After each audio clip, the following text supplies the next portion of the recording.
Praise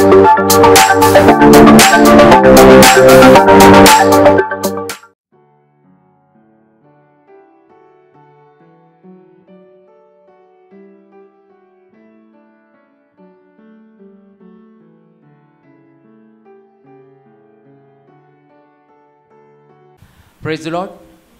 पुन्हा एकदा सर्वांचं मनपूर्वक स्वागत. पास्टर मनोज तेलोरे मिनिस्ट्रीज या यूट्यूब चॅनलमध्ये. या चॅनलला आपण लाईक करूयात, सबस्क्राईब करूयात, अधिक लोकांपर्यंत हे चॅनल आपण शेअर करूयात, जेणेकरून परमेश्वराचं अद्भुत, महान आणि अमूल्य असं जे वचन आहे ते अनेक लोकांच्या जीवनामध्ये कार्य करावं आणि अनेक लोकांचं जीवन बदलावं आणि अनेकांना परमेश्वराच्या वचनाच्याद्वारे तारण मिळावं. त्या ठिकाणामध्ये एक व्हॉट्सअप नंबर दिलेला आहे. जर तुमच्या जीवनामध्ये जर काही प्रश्न असतील, प्रार्थना असतील, तर नक्कीच तुम्ही त्या व्हॉट्सअप नंबरवर शेअर करू शकता, सांगू शकता. जर तुमच्या जीवनामध्ये जर काही साक्ष घडली असेल तर ती साक्ष देखील तुम्ही त्या व्हॉट्सअप नंबरवर शेअर करू शकता. तुम्हाला जर या ठिकाणामध्ये यायचं असेल, जर तो नंबर लागला नाही, जर काही प्रार्थना विनंती द्यायची असतील, तर या ठिकाणामध्ये मी तुम्हाला 4 नंबर सांगत आहे. त्या नंबरवर तुम्ही कॉल करू शकता. त्यातला पहिला नंबर आहे 9860274141. दुसरा नंबर आहे 9850144151. तिसरा नंबर आहे 9730319999 आणि चौथा नंबर आहे 9922882179. त्याचप्रमाणे 11 ऑगस्ट 2024 म्हणजे पुढच्या रविवारी शिलोह पेंटिकॉस्टल चर्च सोलापूर या ठिकाणामध्ये बाप्तिस्मे होणार आहेत. तर ज्यांना या ठिकाणामध्ये बाप्तिस्मा घ्यायचा आहे, त्याचप्रमाणे बाप्तिस्माचं शिक्षण देखील घ्यायचं आहे, त्यांनी या नंबरवर कॉल करावा. तो नंबर आहे 9850144151. या नंबरवर त्यांनी कॉल करावा. त्यांना बाप्तिस्माचे शिक्षण त्या ठिकाणामध्ये दिलं जाईल. परमेश्वर अद्भुत कार्य करत आहे. एका बहिणीला त्याच्या मुलासाठी सेंट जोसेफमध्ये ॲडमिशन घ्यायची होती आणि तिला वाटत होतं की तिच्या बाजूने कोणीच नाही आणि तिच्या मुलाला त्या ठिकाणामध्ये ॲडमिशन मिळणं अशक्य असं आहे. पण परमेश्वराचं अद्भुत वचन यूट्यूबच्याद्वारे त्या बहिणीपर्यंत पोचलं. त्या बहिणीचा विश्वास वचनाच्याद्वारे वाढला. तिने पास्टरांना फोन केला आणि पास्टरांना सांगितलं की पास्टर, तुम्ही माझ्या मुलासाठी प्रार्थना करा. माझा विश्वास आहे तुम्ही जर प्रार्थना कराल तर परमेश्वर अद्भुत कार्य करणार आहे. आणि परमेश्वराने त्या बहिणीच्या इच्छेप्रमाणे कार्य केलं. पास्टरांनी त्या मुलासाठी प्रार्थना केली आणि त्या मुलाला अद्भुतरित्या सेंट जोसेफमध्ये ॲडमिशन मिळाली. म्हणून आपण सर्व गौरव परमेश्वराला देणार आहोत. एका भावाचा पास्टरांना फोन आला होता. त्यांनी सांगितलं होतं की त्यांच्या काकांचं हार्ट ऑपरेशन आहे, ओपन हार्ट सर्जरी करणार आहेत आणि 99% हार्ट ते ब्लॉक झालेलं आहे आणि त्यामुळे ओपन हार्ट सर्जरी करावी लागणार आहे. तर पास्टर प्रार्थना करा आमच्या काकांसाठी. आणि पास्टरांनी त्यांच्यासाठी प्रार्थना केली आणि परमेश्वराने अद्भुतरित्या ते ऑपरेशन सक्सेसफुल केलं आणि त्यांना पूर्ण आरोग्य मिळालं. म्हणून आपण सर्व गौरव परमेश्वराला देणार आहोत. एका बहिणीने पास्टरांना फोन केला आणि त्यांनी सांगितलं की त्यांची वहिनी काही कारणांनी माहेरी निघून गेलेली आहे आणि 1 वर्ष झालं ते अजून परत आलेलं नाही. तर पास्टर तुम्ही आमच्या कुटुंबासाठी प्रार्थना करा, विशेषतः बहिणीसाठी प्रार्थना करा की त्यांनी परत यावं. पास्टरांनी त्या दिवशी त्या बहिणीसाठी प्रार्थना केली आणि दुसऱ्याच दिवशी त्या बहिणीचा फोन पास्टरांना त्यांनी सांगितलं की आमची वहिनी दुसऱ्या दिवशी घरी परत आली आणि सगळं काही उत्तम सुखरूप आहे. म्हणून आपण सर्व धन्यवाद परमेश्वराला देणार आहोत. एक बहीण नगरमध्ये राहत होती आणि तिची देखील एक वहिनी होती आणि ज्यावेळेस पास्टरांची शेंडी या ठिकाणामध्ये मीटिंग चालू होती, त्या मीटिंगमध्ये त्या बहिणीने आपल्या वहिनीला घेऊन आलं. कारण त्यांना लग्नाला 6 वर्ष झाली होती पण त्यांना मूल बाळ नव्हतं. आणि त्या मीटिंगमध्ये घेऊन आल्यानंतर पास्टरांकडनं त्या बहिणीसाठी, त्यांच्या बहिणीसाठी त्यांनी प्रार्थना करून घेतली आणि त्यांनी अद्भुत साक्ष काल त्यांनी सांगितले की परमेश्वराच्या दयेने कृपेने त्या बहिणीला आता 3 महिने प्रेग्नन्सी झालेली आहे. म्हणून सर्व गौरव आपण परमेश्वराला देणार आहोत. त्याचप्रमाणे आपल्या सगळ्यांना माहिती आहे की लाडकी बहीण योजना ही सध्या सुरू आहे आणि देवटाकळी या ठिकाणातील सिस्टर सीमा वसंत गायकवाड त्यांची साक्ष आहे. त्यांनी सांगितलं की मला त्याच्यामध्ये फॉर्म भरायचा आहे आणि फॉर्म भरताना त्यांनी पहिल्यांदा सांगितलं की जे पहिले पैसे मला मिळणार आहेत ते मी शिलोह चर्च सोलापूर या ठिकाणामध्ये बांधकामासाठी देणार आहे. आणि असं म्हणून त्यांनी त्या ठिकाणामध्ये फॉर्म भरला आणि परमेश्वराने अद्भुत कार्य त्या ठिकाणामध्ये केलं. सगळ्यांचे तिथं ज्यांनी ज्यांनी फॉर्म भरले होते सगळ्यांचे फॉर्म रिजेक्ट झाले. फक्त या बहिणीचाच फॉर्म त्या ठिकाणामध्ये सिलेक्ट झाला. म्हणून आपण सर्व गौरव परमेश्वराला देणार आहोत आणि तोच गौरवशाली परमेश्वरास वचनाच्याद्वारे आपल्याशी बोलत असताना जोरदार टाळ्यांनी स्वागत करूयात पास्टर मनोज तेलोरे यांचं. अशा सगळ्या लाडक्या बहिणी प्रभूने त्यांना लाडक्या करावं, नाही का? चर्चचं बांधकाम पटपट होऊन जाईल. लाडका भाऊ पण आहे बरं का. लाडका भाऊ, लाडके जावई, सासू सासरे सगळे होणार आहेत.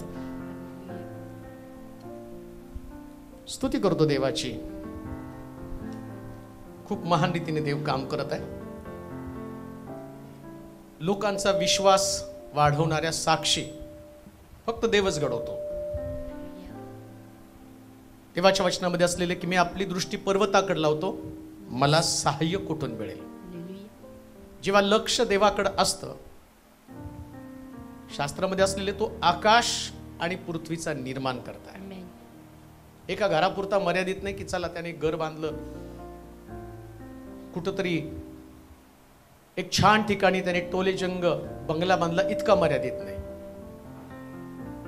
तो सगळं काही माझं आहे.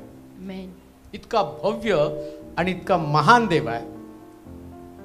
सारी सृष्टी त्याच्या महानतेने भरलेली आहे. सगळी सृष्टीवर का कणाकणामध्ये देवाचं अस्तित्व, देवाचं सामर्थ्य आणि प्रभूची रचना आम्हाला समजते. देव किती सुंदर आहे. आम्हाला माहिती की आम्ही राहतो या शहरामध्ये, पण सुट्टीला जर विचार केला तर ऐपतीप्रमाणे म्हैसूर, उटी, काश्मीर, ठीक आहे, आणि जास्तच तुमची उडी असली तर मग इंग्लंड, फ्रान्स, UK आहे ना, तिकडे जाता. कशासाठी माहिती का? याच्यापेक्षा ते सुंदर आहे. आणि तिथे गेल्यावर तुम्हाला कळतं की अरे देवाची निर्मिती अतिशय अद्भुत आहे. आता विचार करा, ठिकाण तर सोडावं लागतं ना सौंदर्य पाहण्यासाठी. हा, ज्याला पाहायचं नाही तो डिस्कव्हरीवर बघत बसतो.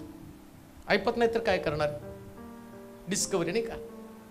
म्हणून प्रभू येशू ख्रिस्त सुद्धा जेव्हा निकोदेमस येशूकडे आला आणि तो म्हटला मला स्वर्ग राज्य मिळवून मी काय केलं पाहिजे, तो म्हणतो नव्यानं जन्मल्या वाचून कोणी देवाचं राज्य पाहू, बर का, जाऊ नाही सांगत. म्हणजे नवा जन्म झाला तर फक्त डिस्कव्हरी, फक्त तुमचा नवा जन्म झाला तर तुम्ही फक्त पाहू शकता. कुठं? टीव्ही वरती. मग आता शास्त्रात काय सांगितलं? पुष्कळ जण आतमध्ये जाण्याचा, बघा, नेट म्हणजे जोर. म्हणतो ना कधी कधी तुला काय नेट पडलं. नेट म्हणजे आमचं नेट पॅक नाही जे मोबाईलला वापरतो ते नाही. नेट म्हणजे जोर. स्वर्गाच्या राज्यामध्ये जायचं तर जोर लावावा लागेल. का जोर लावावा लागतो माहिती का? त्याचं कारण मी तुम्हाला सांगतो. आमची शक्ती कमी पडते. स्वर्गामध्ये जाण्याचं जर आम्हाला गरज आहे किंवा स्वर्ग ही आमची आवश्यकता आम्ही समजलं तर त्याच्यासाठी आम्हाला विशेष एफर्ट्स घ्यावे लागणार आहे. विशेष. आणि ज्या दिवशी प्रभू येशू ख्रिस्त ढगावरती बसून येईल त्या पुष्कळ लोकांची निराशा असणार आहे. आणि मग आम्ही पाहतो तिथं म्हटलं नाही का, प्रभूजी मी तुझ्या नावाने संदेश दिले, रोगी बरे केले, भूत काढली, तरी तो म्हणतो मी तुला ओळखत नाही. किती भयानक परिस्थिती आहे. स्वर्गामध्ये एवढं सगळं करणाऱ्यांना जागा नाही. म्हणजे आम्हाला विशेष पृथ्वी तलावरती राहत असताना स्वर्गाची तयारी करावी लागणार आहे. प्रिपरेशन करावं लागणार, तयारी करावी लागणार आहे. म्हणून स्वर्ग मोठा आहे. स्वर्गामध्ये जागा पुष्कळ आहे. तो म्हटलं नाही माझ्या पित्याकडे राहण्याच्या, म्हणजे जागा भरपूर आहे. जागेचा नाही प्रॉब्लेम, प्रॉब्लेम जाणाऱ्यांचा आहे. जागेचा प्रॉब्लेम नाहीच आहे तिथं की चला तुमचं रिजेक्शन करणार का तर जागा नाही. जागा भरपूर आहे तो. परंतु कोण पोचणार आहे? जे प्रयत्न करणार आहेत. बरं, प्रयत्न करण्यासाठी तुम्हाला ऑर्डिनरी बनून नाही चालणार ना. तुम्ही ऑर्डिनरी बनला, सगळं तुमचं नॉर्मल चाललंय, जसं आहे तसं तुमचं जीवन आहे. आता विचार करा, जायचंय स्वर्गामध्ये. हो, अमेरिकेत जायचं तरी तिथं सुद्धा चेकिंग होती आणि आम्ही असंच नाही आम्हाला जायचं अमेरिकेत नाही आम्हाला घ्या तुमच्या विमानात बसवा. असं काय थोडी विमानात कोण बसू शकतं? अहो ते तर स्वर्ग आहे. स्वर्गामध्ये तुम्हाला पोहोचायचंय तर स्वर्गामधला देव तुम्हाला समजावून घेणं फार गरजेचं आहे. आज जे कसं देव चालवतो, कशा पद्धतीने देवाचा आत्मा काम करतो. बरेच संदेश होते, परंतु एक संदेश जस्ट मी बनवला. पुष्कळ संदेश आहेत परंतु एक संदेश आणि मला जो आवडला आणि आज मला वाटलं की तो द्यायला पाहिजे. आठवड्यामध्ये मी 4 ते 5 संदेश बनवतो, 3 बनवतो, कधी 4 बनवतो, कधी 5 बनवतो. कारण मीटिंग चालू झाल्यानंतर मग मला मीटिंगला गेल्यावरती स्टडी करण्यासाठी वेळ मिळत नाही. मग मी संदेश बनवतो आणि मग जशी गरज असेल तसं तो संदेश तुमच्यापर्यंत येत असतो. आणि आज वातावरण इतकं छान होतं सगळं, अभिषेक, सामर्थ्य, आम्हाला गरज आहे पवित्र आत्म्याची. त्यानंतर ब्रदर निरंजन घोडकेची प्रार्थना, आणि त्या प्रार्थनेमध्ये या सगळ्या गोष्टीच्या द्वारे ज्या संदेशाला प्रभूनं माझ्या डोक्यात घातलं होतं, बरोबर तेच सगळं वातावरण देवानं निर्माण केलं. सगळं वातावरण तसंच निर्माण केलं. तो काय संदेश आहे माहिती का? महान देव त्याचं मंदिर महान किंवा भव्य बनवतो. बरं का, देवाची महानता त्याला त्याच्या मंदिरामध्ये दाखवता येते. बरं, आता हा प्रश्न पडतो की देव महान आहे म्हणजे नेमकं काय आहे? आणि मंदिर मोठं करणं किंवा मंदिर मोठं करावं, लक्षात घ्या, देवाच्या वचनामध्ये असं लिहिलं की देव त्याचं मंदिर मोठं करतो. कोण मोठं करतो? मंदिर. बरं का, मग मंदिर मोठं करतो कशासाठी करतो? त्याला वाटतं मंदिर भव्य असावं, मोठं असावं. मला ते वचन वाचा म्हणजे तुम्हाला समजेल. दुसरे इतिहास त्याचा 2रा अध्याय आणि त्याचं 5 वचन. दुसरे इतिहास 2रा अध्याय आणि त्याचं 5 वचन. जे मंदिर मी बांधित आहे ते मोठे होणार, कारण आमचा देव सर्व दैवताहून मोठा आहे. आकाश व नभोमंडळ यात तो सामावत नाही. तर त्याच्या प्रित्यर्थ मंदिर बांधण्याची कोणास ताकद आहे? पहा, तुम्ही बऱ्याच वेळा हे वचन वाचलं, परंतु असं म्हटलं की मंदिर मोठं होणार का? तर आमचा देव सर्व देवाहून मोठा आहे. सगळ्या देवाहून मोठा आहे. म्हणजे काय हो? जगात देव आहेत बरं का, म्हणून तो म्हटला माझ्या खेरीस तुला अन्य देव. म्हणजे देव आहेत का नाही? असं नाही की आम्ही नाही म्हणू शकत नाही देव नाहीये. देव आहेत. आम्ही कोणाच्या देवाला विरोध करू शकत नाही. देव आहेत. पण या देवाचं वैशिष्ट्य काय माहिती का? तो सगळ्या देवाहून मोठा आहे. आता मी त्याचा विचार, मी बायबल वाचताना ना कुठंतरी माझी नजर थांबते, आणि तिथं थांबल्यावरती मी पवित्र आत्म्याचं मार्गदर्शन घेऊन, मला परवा दिवशी अक्षय म्हटलं, मला एकदा तुमच्या समोर येऊन बसायचंय, तुम्ही कसा स्टडी करता? तू येऊन बसला तर मला करताच येणार नाही. नाही, मला समजायला पाहिजे ते कसं करता, आणि मला ते शिकायचंय. म्हटलं बाबा, जे माझ्याकडे असतं ना ते दिवस रात्र डोक्यामध्ये विचार घोळावे लागतात. एक सब्जेक्ट, त्या सब्जेक्ट, बरं तो सब्जेक्ट येणार तरी कसा? विचार कर. मला काल एक फोन आला आणि त्या फोनवरती एक व्यक्ती माझ्याशी बोलायला लागली आणि आश्चर्यचकित होत.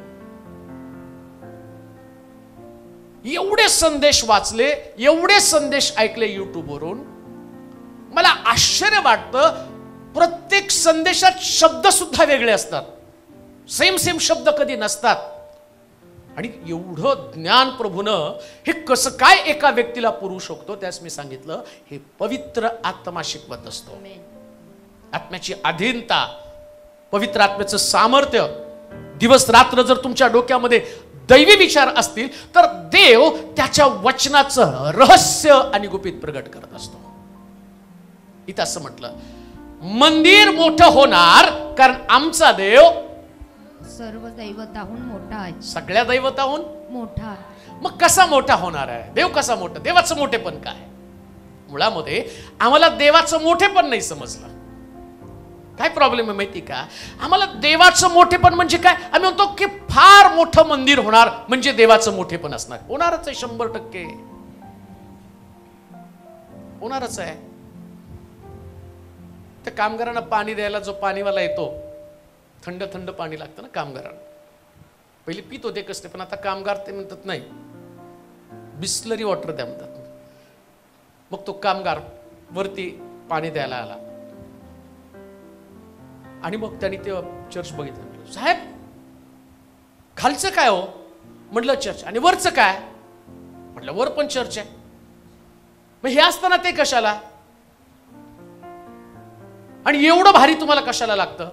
म्हटलं बाबा, माझा देव भारी आहे, त्यामुळं त्याचं मंदिर पण भारी असावं म्हणून देव पुरवत आहे.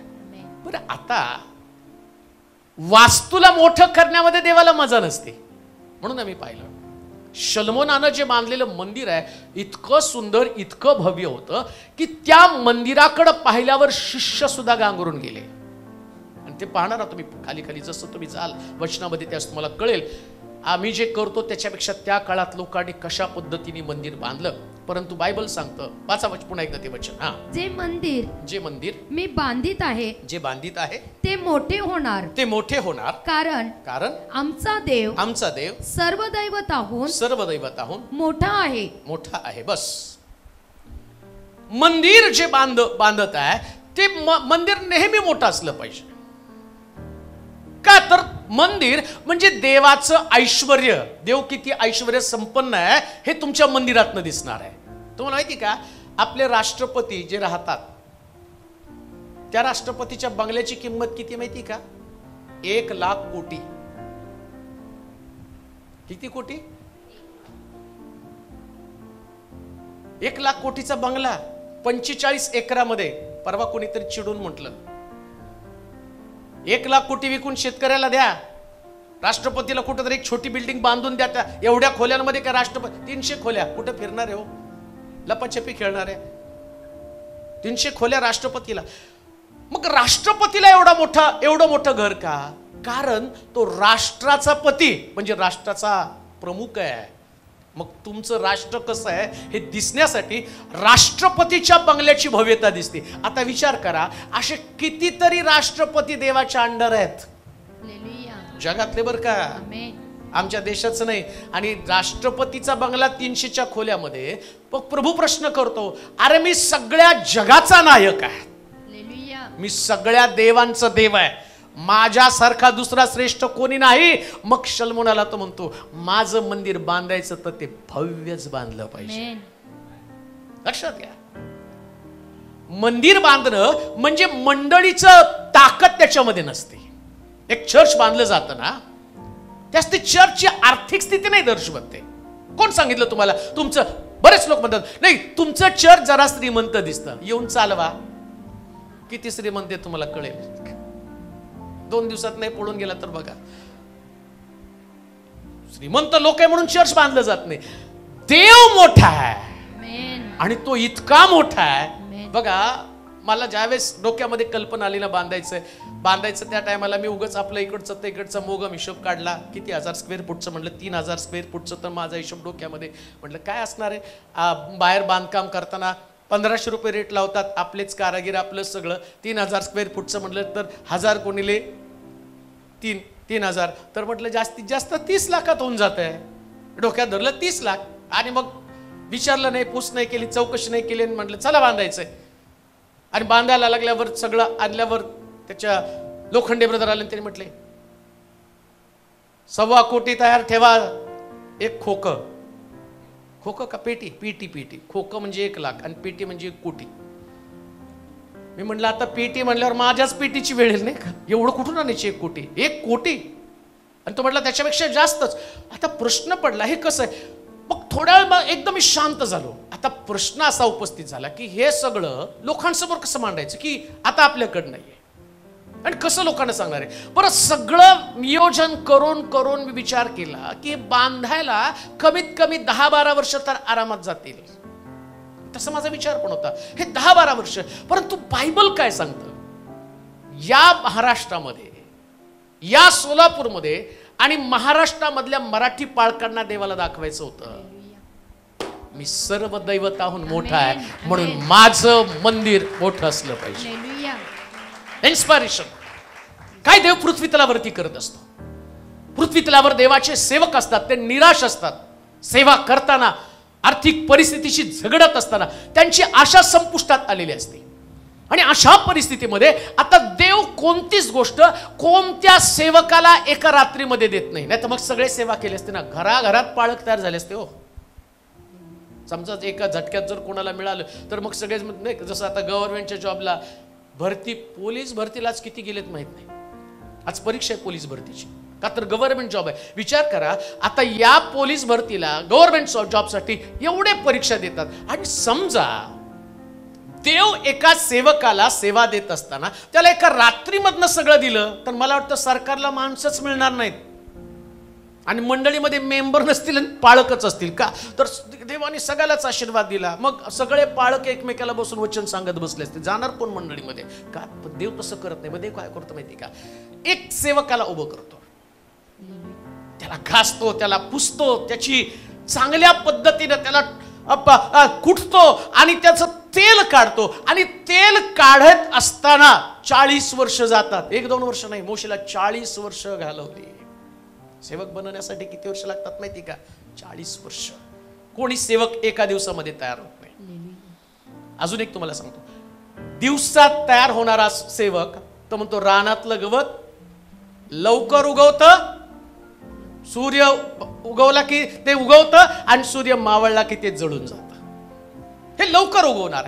पण जेव्हा हे उगवतं आणि मग प्रभू काय करतो माहिती का, त्या सेवकाला आपली महानता दाखवायला सुरुवात करतो. जसं आम्ही पाहतो मोशेला 40 वर्षानंतर त्यानं उभं केलं आणि मग त्याला म्हटलं तुझ्या हातामध्ये काठी आहे, आता जा तांबड्या समुद्रावर उभांग, तांबडा समुद्र दुभांगला जाईल, खडकावरती आपट, खडकातनं पाणी निघेल. मग का ते करतो माहिती का, तिकडं यहोशुवा ते दृश्य त्यानं पाहावं.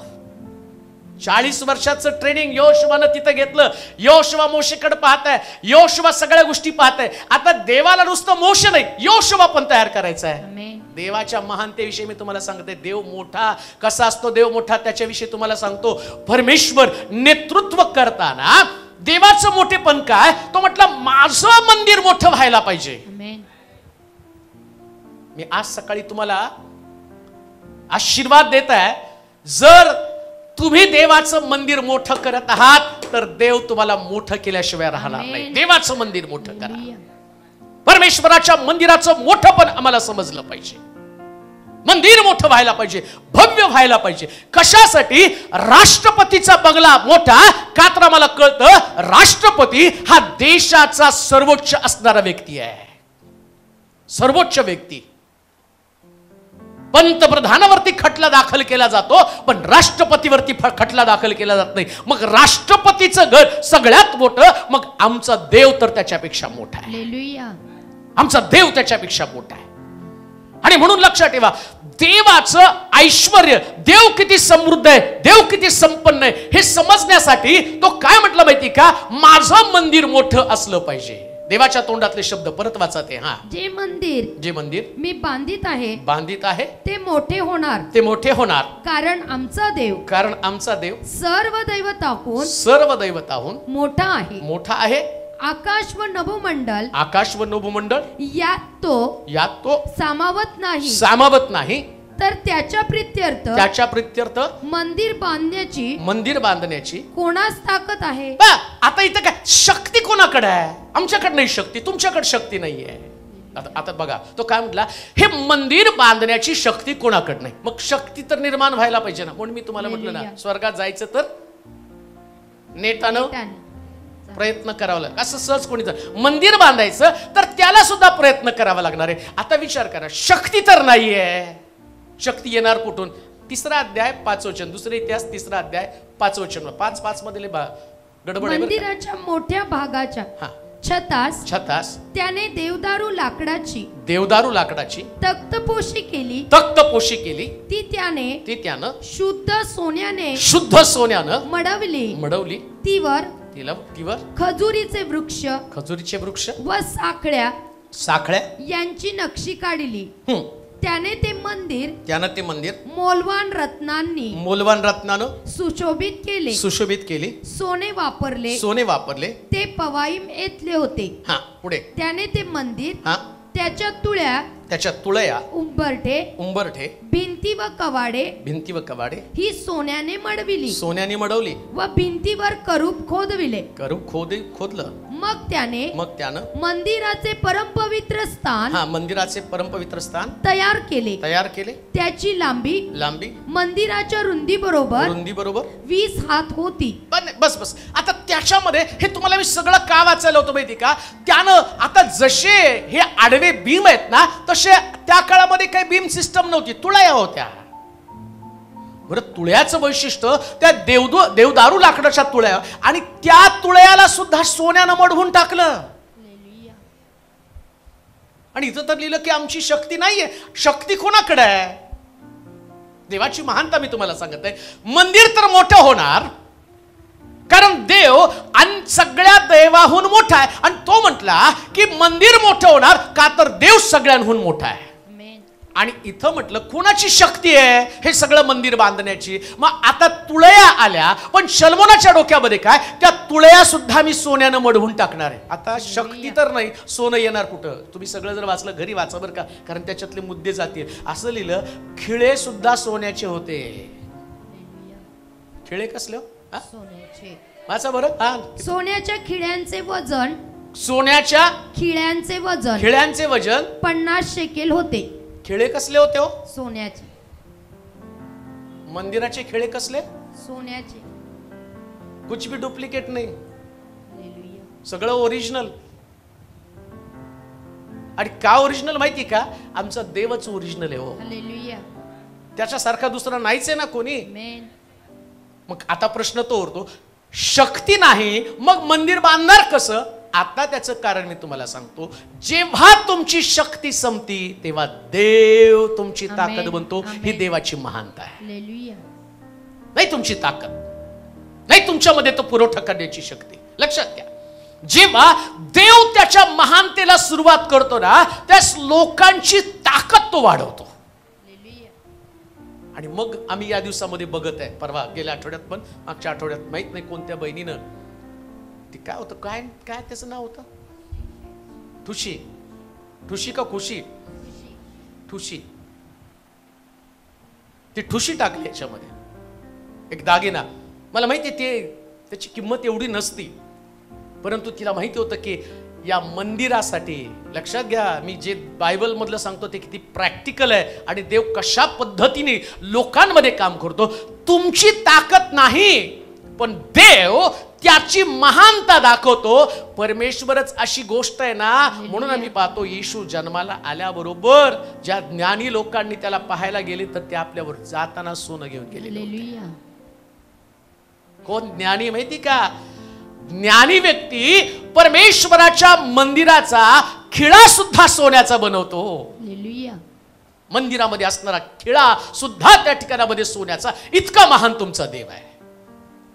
माझ्या डोक्यामध्ये चर्च बांधत असताना कल्पना जे आहेत ना, ते म्हटलं भव्य आणि दिव्यच असलं पाहिजे. कोणती गोष्ट साधारण नसली पाहिजे. कोणती गोष्ट साधारण. जेव्हा लोक चर्च मध्ये पाऊल टाकतील ना, पाऊल टाकल्याबरोबर त्यांना कळलं पाहिजे की माझा देव जगातला सगळ्यात श्रीमंत देव आहे. सगळ्यात श्रीमंत देव आहे प्रिया.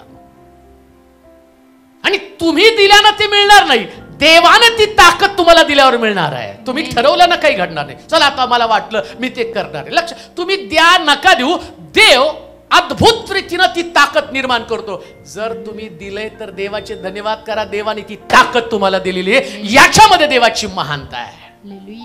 तुम्हाला जी पुरवठा प्रभूनं करून दिला ना, आणि ते पुरवठा करत असताना देवाची ती महानता आहे. आणि काय महानता आहे? तो म्हटला मी सर्व देवाहून मोठा आहे, याचा पुरवठा, याचा असणारा तो पुरावा आहे.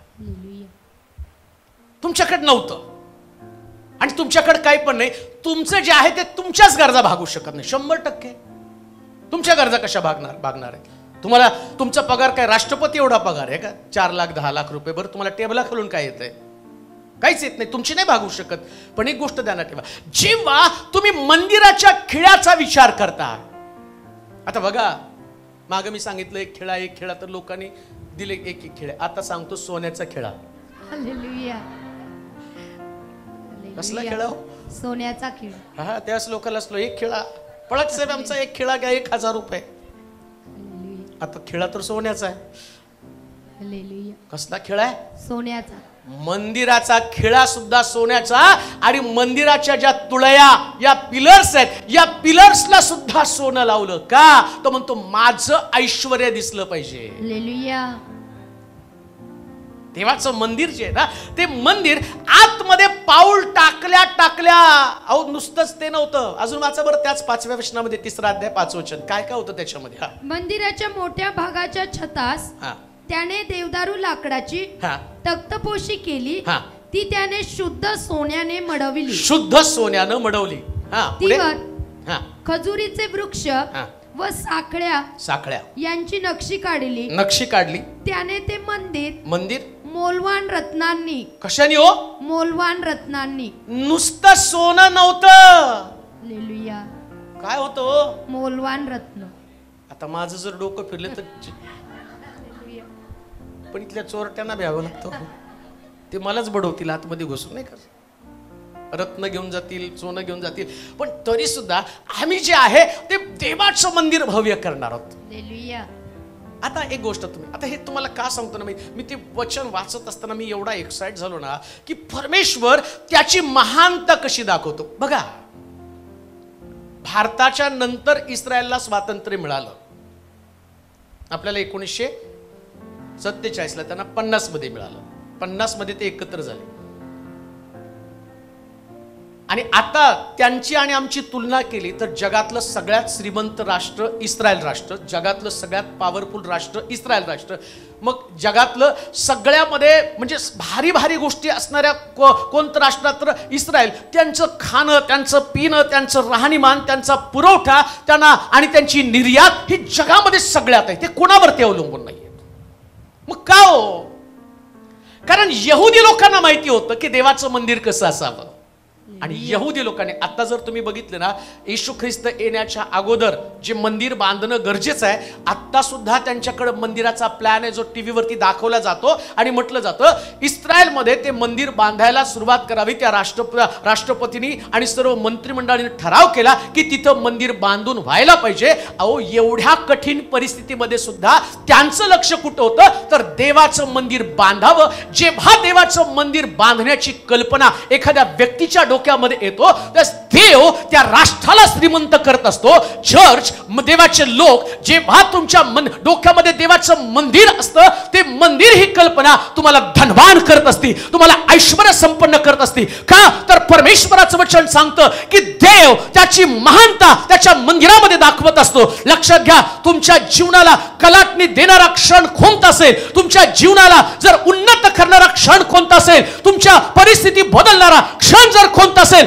तर देवाचं मंदिर. देवाचं मंदिर इस्रायल राष्ट्राला देवानं आशीर्वादित केलं. का तर त्यांच्यामध्ये देवाचं मंदिर होतं. आज सकाळी मी तुम्हाला ते सांगेल, जर तुमच्यामध्ये देवाचं मंदिर आहे तर देव त्याचं ऐश्वर्य, देव त्याचं सामर्थ्य, देव त्याचं ताकद, त्याची सर्व प्रकारची कृपा मंदिर बांधणाऱ्याला पुरवत असतो. म्हणून तो म्हटला, मंदिर तर मोठं होणार, का तर आमचा देव सर्व दैवतांहून मोठा आहे. ही देवाची महानता आहे. काय महानता माहिती का? जसं चर्च बांधून पूर्ण व्हायला सुरुवात होईल, आणि चर्च बांधत असताना मला माहिती की कित्येक लोकांनी मदत केली. आज युट्यूबच्या माध्यमातून जर शेअरिंग झालं, त्या लोकांपर्यंत गेला. चर्च बांधून पूर्ण झाल्यावरती तुमच्या घरातली भरपूर परिस्थिती बदललेली असणार आहे. का? देवाची महानता याच्यामध्ये आहे. तो म्हटला, मी सर्व दैवताहून मोठा आहे. सगळ्या दैवाहून तो मोठा आहे. हे काय वाद घालण्याची गोष्ट नाही. आम्ही लोकांना नाही, देवच नाही तुमचा देव, त्याच्यात वाद नाही घालायचा. म्हटलं, माझं मोठे पण तुमच्या मंदिरात दिसू द्या. वाद घालण्यासाठी नाही देवाने दिलं. मी मोठा आहे, मी माझ्या समोर तुला अन्य देव नसावेत याच्यासाठी वचन नाही दिलं. तो म्हणतो, मी राष्ट्रातल्या दैवताहून मोठा आहे. राष्ट्रातल्या दैवताहून. आणि बघा, ज्यांना बायबल माहित नाही त्यांनी त्यांच्या मंदिरामध्ये जास्तीत जास्त सोनं दिलंय. माहित नाही त्यांना बायबल, पण त्यांच्याकडे सोनं आहे. आणि बघा, त्यांचा देव त्यांना श्रीमंत करतोय. त्यांची नवस तिथे जाऊन फेडतायत.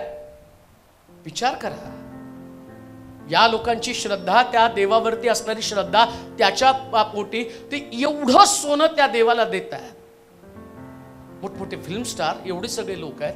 मी म्हणतो, जर इकडं सुरुवात झाली तर येणाऱ्या दिवसात सगळे फिल्म स्टार चर्च मध्ये असतील.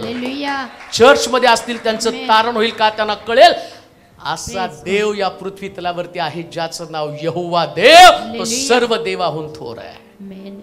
सगळ्या देवाहून थोर आहे. प्रिया, ही देवाची महानता आहे. आणि म्हणून देवाची महानता, हे महानता पाहत असताना देव त्याचं मंदिर सुशोभित करत आहे. देवाचं मंदिर सुशोभित करणं ही कल्पनाच अलौकिक आहे. तुम्ही तुमच्या घराची कल्पना करता आणि माझं घर कसं असावं जसं तुमचं प्लॅनिंग आहे. आता देवाला नाही वाटत का माझं घर कसं असावं? तुमच्याकडे प्लॅनिंग असतं आणि म्हणतात असं घर मला बांधायचं आणि तुमच्या डोक्यातल्या कल्पना तुम्ही. आता देव पण सुद्धा देव असं नाही म्हणणार आहे, नाही तुझ्या आईपतीप्रमाणे बांध. आता बघा, तुम्ही पेपरला एक जाहिरात येते आणि ते सांगतात की 55 लाखामध्ये 2 BHK फ्लॅट, 55 लाखामध्ये एक छोटासा छानसं रो हाऊस. मग तुमच्या खिशात 55 लाख असतात काय? आणि 55 लाख असतात तिथं कशाला आले असतात तुम्ही? तुमच्या खिशात 55 लाख नाही, 55 रुपये बी नसतात, पण तुमच्याकडे पगाराचं परिपत्रक असतं आणि तुम्ही जाता बँकेकडे. किती हुशार आहे बघा. पण ते घर बघितलं ना आणि त्याचं नाही हे घर घ्यायचं बरं का, आता कुठं आग लागायची तिथं लागू दे. मग बँकेने नवऱ्याला बी उचले आणि बायकोला पण उचले, पण आपण जाऊन पहिले ते बुक करायचं. डोक्यात येते कल्पना. तुम्ही जाता तिथं बँकेवाल्यांसमोर, मग बँकवाले पण वाढ या या या यांना चहा द्या. चहा कॉफी देऊन एवढं छान तुमचा सन्मान करतात. आम्ही एवढे खुश होतो आणि खुश झाल्यावर ते काय पाहिजे, काय तुमचं कुठं जॉबला आहे ते सांगतात अमक्या अमक्या ठिकाणामध्ये. ज्यांना कळतं गव्हर्नमेंट सर्वंट आहे त्यांना माहिती आहे यांचं आतडं कोतडं सगळं काढून बरोबर लेवल करू. बरं घेताना पण 2 जामीनदार घेऊन या बरं का गव्हर्नमेंटचे. अजून 2-4 अडकून ठेवतात. ऐपत तर नाही पण घर केवढ्याचं 55 लाख. मग तुम्ही तुमच्या ऐपतीचा विचार करता. तुमच्याकडे पैसे नाहीत तुम्ही म्हणता ना माझं घर असं सुंदर असं. आता देव त्याचं घर बांधताना म्हणाल का तुमच्या ऐपतीप्रमाणे? तो म्हणाल अरे तिथं नसताना ऐपत दाखवता, इथं असताना ऐपत दाखवत नाही. माझं मंदिर भव्यच असलं पाहिजे. माझं मंदिर भव्य का? पुन्हा मी तुम्हाला, तुमची शक्ती नाही. शब्द काय? शक्ती वाचा ते. आकाश व नभोमंडल यात तो समावत नाही, तर त्याच्या प्रीत्यर्थ मंदिर बांधण्याची कोणास ताकद आहे? कोणामध्ये ताकद आहे? पुन्हा त्याच्याकडे मी तुम्हाला घर बांधण्याची ताकद तुमच्याकडे नाही, पण बँकेने ती ताकद तुम्हाला दिली ना. बँक सांगतं काळजी करू नका, तुम्हाला 55 लाख आम्ही लोन देतो. आणि तुम्ही येता 55 लाख किती हप्ता बसला? कॅल्क्युलेशन काढून 35,000 हप्ता हो. 35,000 गुणिले 20 वर्ष 1,10,00,000 रुपये गेले. किती गेले? म्हणजे तुमचे 55 लाख खाल्ले त्यांनी आणि तुम्हाला घर दिले. देवाच्या मंदिरामध्ये जेव्हा तुम्ही ताकद उभी करता, देव खात नाही, देव देतो. इकडं बँकेने तुमचे 55 लाख खाईल, पण परमेश्वर 12 टोपल्या परत करतो. ही देवाची महानता आहे. 12 टोपल्या परत करतो. त्या बाईनं 1 भाकर एलियाला दिली, 3.5 वर्षाचा पुरवठा. ही देवाची महानता आहे. तो म्हणतो मी सर्व देवाहून मोठा आहे. देव तुम्हाला गरीब करत नाही, कधीच करत नाही प्रिया. आणि एकाने चॅलेंज देऊन सांगावं मी इकडे आलो आणि देवाने काय हो तुमच्या देवाला मी दिलं मी गरीब झाले. प्रॉब्लेम आहे तुमच्या देण्यामध्ये. 100% देव सगळ्यांची परिस्थिती बदलतो आणि बदलण्याची ताकद त्यांच्यामध्ये आहे. कोणीच विचार करू नका माझं गेलं नाही हो. तुमचा देव तुमच्यापासून कधीच काढून घेत नाही, कधीच काढून घेत नाही. दुसरं वचन वाचा. आता एक मंदिर बांधताना दुसरे इतिहास दुसरा अध्याय आणि त्याचं दुसरं वचन.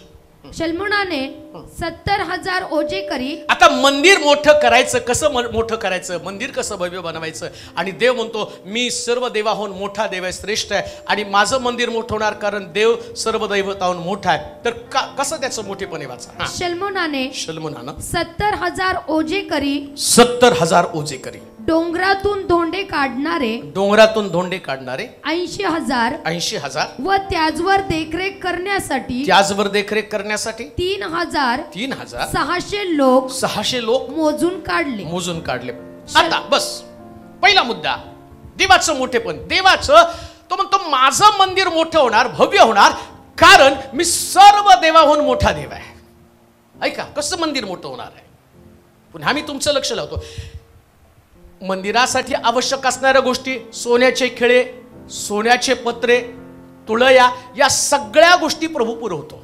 तुळया पुरवल्या, तुळया असणारा आणि तुळ्याला लागणारा सोन्याचा पत्रा त्याने पुरवला. एवढंच नव्हे तर खिळे सुद्धा सोन्याचे पुरवले, रत्न आणि मौल्यवान असणारे सर्व प्रकारचे धातू त्यांना पुरवले आणि मंदिर बांधायला सुरुवात केली. पण मंदिर बांधताना आवश्यक असणाऱ्या गोष्टी कोणत्या, तर तो म्हणतो किती ते धोंडे फोडणारे 70,000 ओझेकरी, डोंगरातून धोंडे काढणारे 80,000 व त्याचवर देखरेख करण्यास.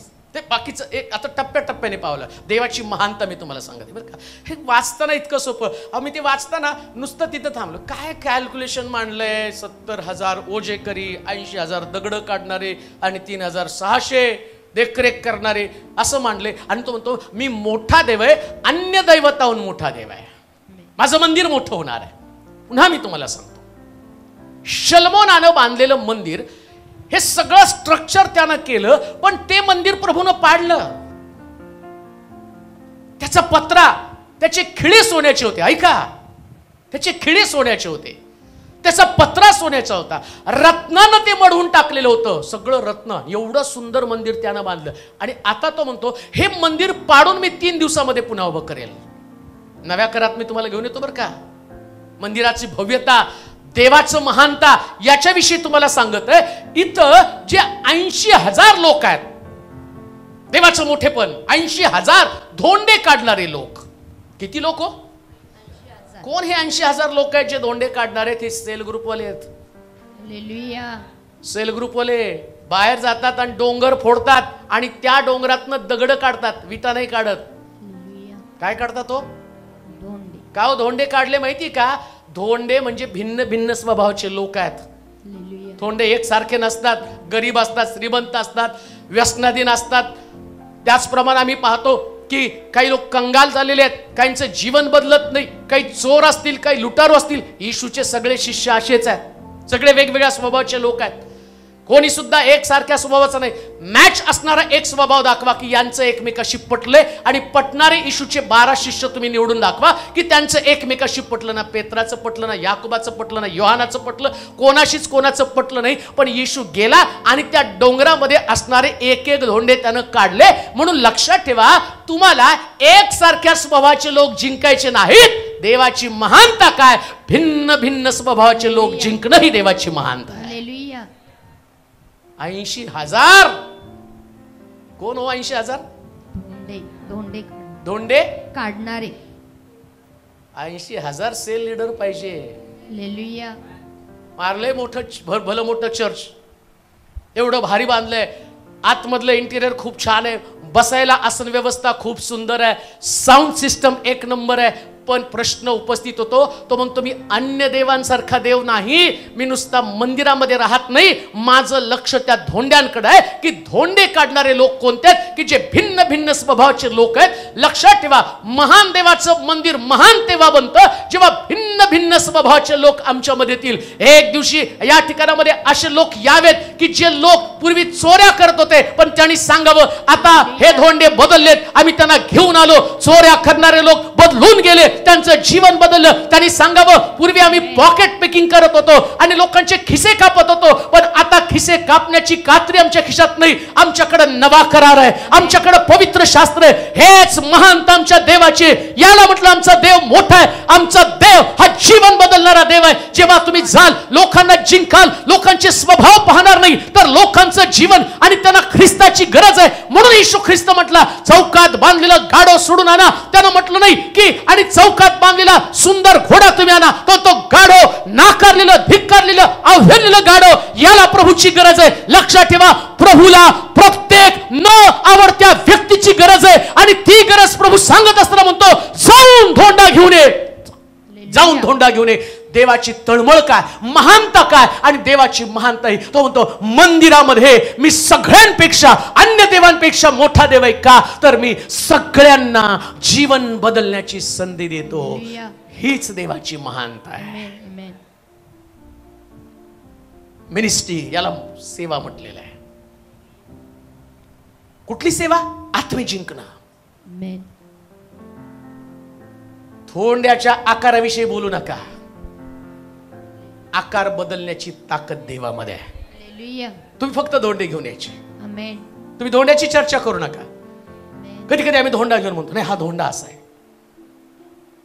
अरे त्या धोंड्याला कुठं बसवायचंय देवाला माहिती आहे ना. हालेलुया. त्या विटा, तुटक्या विटा असतात ना, मी हे बांधकाम चालल्यावर असा पडलो तरी पळत येतो तिथं आणि तिथं जाऊन हे विटा एवढे तुकडे पडलेत आणि मी त्यांना रागवतो त्या कामगाराला. 10 रुपयाला एक वीट आहे हो. आणि ते लोक तुम्हाला माहिती का डोनेशन देतात, हे वापर साहेब, हे तुकडे कुठं बसवायचे आम्हाला माहिती हो. आम्हाला माहिती त्या विटेची किंमत काय आहे, तुम्ही खर्च केलाय. अहो आम्ही तोडली, आम्हीच बसवणार आहे तिला. आणि त्याच्यानंतर मी परत आल्यावर तुटलेली वीट, तो म्हणतो साहेब दिसती का याच्यामध्ये तुटलेली वीट? म्हटलं नाही, ते बघा ते तुकडा तिथं कसा बसवलाय ते आम्हाला माहिती आहे. तसं देव कुठल्या तुकड्याला कुठं बसवेल ही देवाची महानता आहे. कोणाला कुठं बसवेल नाही सांगता येत त्याला.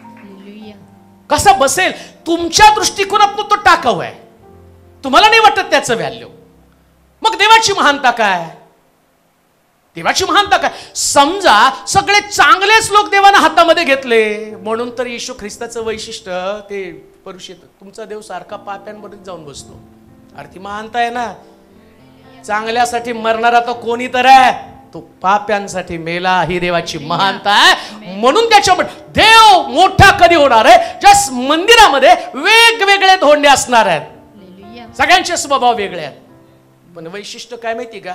चर्च मध्ये आल्यावर सगळे एकमेकाला जोडलेले, धोंड्याला धोंडा जोडलेला, हे मंदिराची महानता, ही देवाची महानता आहे. आता धोंड्याने जर ठरवलं नाही मला त्याच्या, तो धोंडा म्हणतो का नाही मला त्याच्या शेजाऱ्याने लावायचं बरं का, त्याचं माझं पटत नाही, काय गडबड होईल धोंड्याची? अरे बाबा तुझा आकार तिथंच आहे, तुला तिथंच फिक्स करायचं आहे. तो तर नाही हो, तो धोंडा मला डुसण्यात देतो.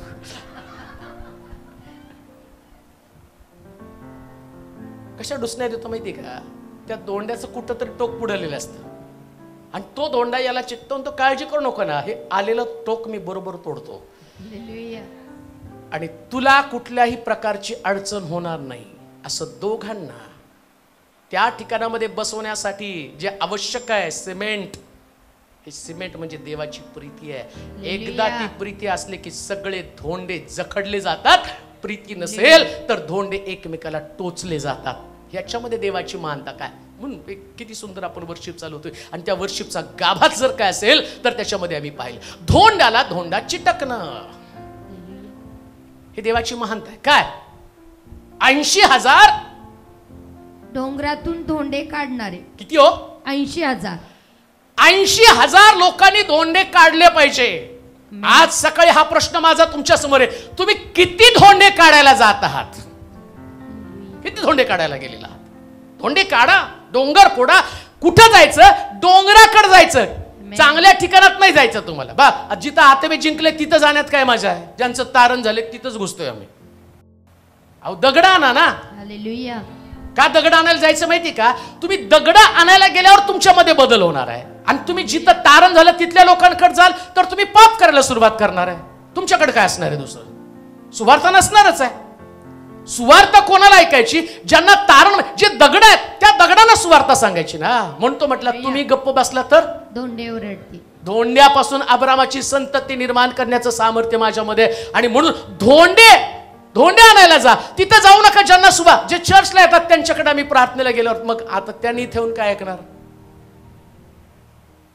बरं अजून एक गोष्ट मला सांगतो. समजा तुम्ही यांना होम डिलिव्हरी दिली, ते कशाला चर्चमध्ये येतात? नाही आमच्याकडे येतात ना प्रार्थनेला, बसतील घरी. पण तुम्ही जाऊन तुमच्याकडची सुवार्ता धोंड्यांना दिली तर धोंड्यांमध्ये ओढा होईल. माझा वापर देवाच्या मंदिरासाठी व्हायला पाहिजे, हे धोंड्याचं वैशिष्ट्य आणि याच्यामध्ये देवाची महानता आहे. आमेन. देवाची महानता याच्यामध्ये.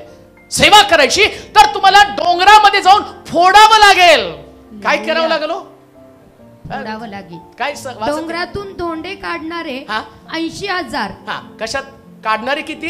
80,000. आणि वाहणारे किती? 70,000. 10,000चं काय झालंय? फोडायला वेळ लागतो, व्हायला नाही वेळ लागत. कशाला लागतं?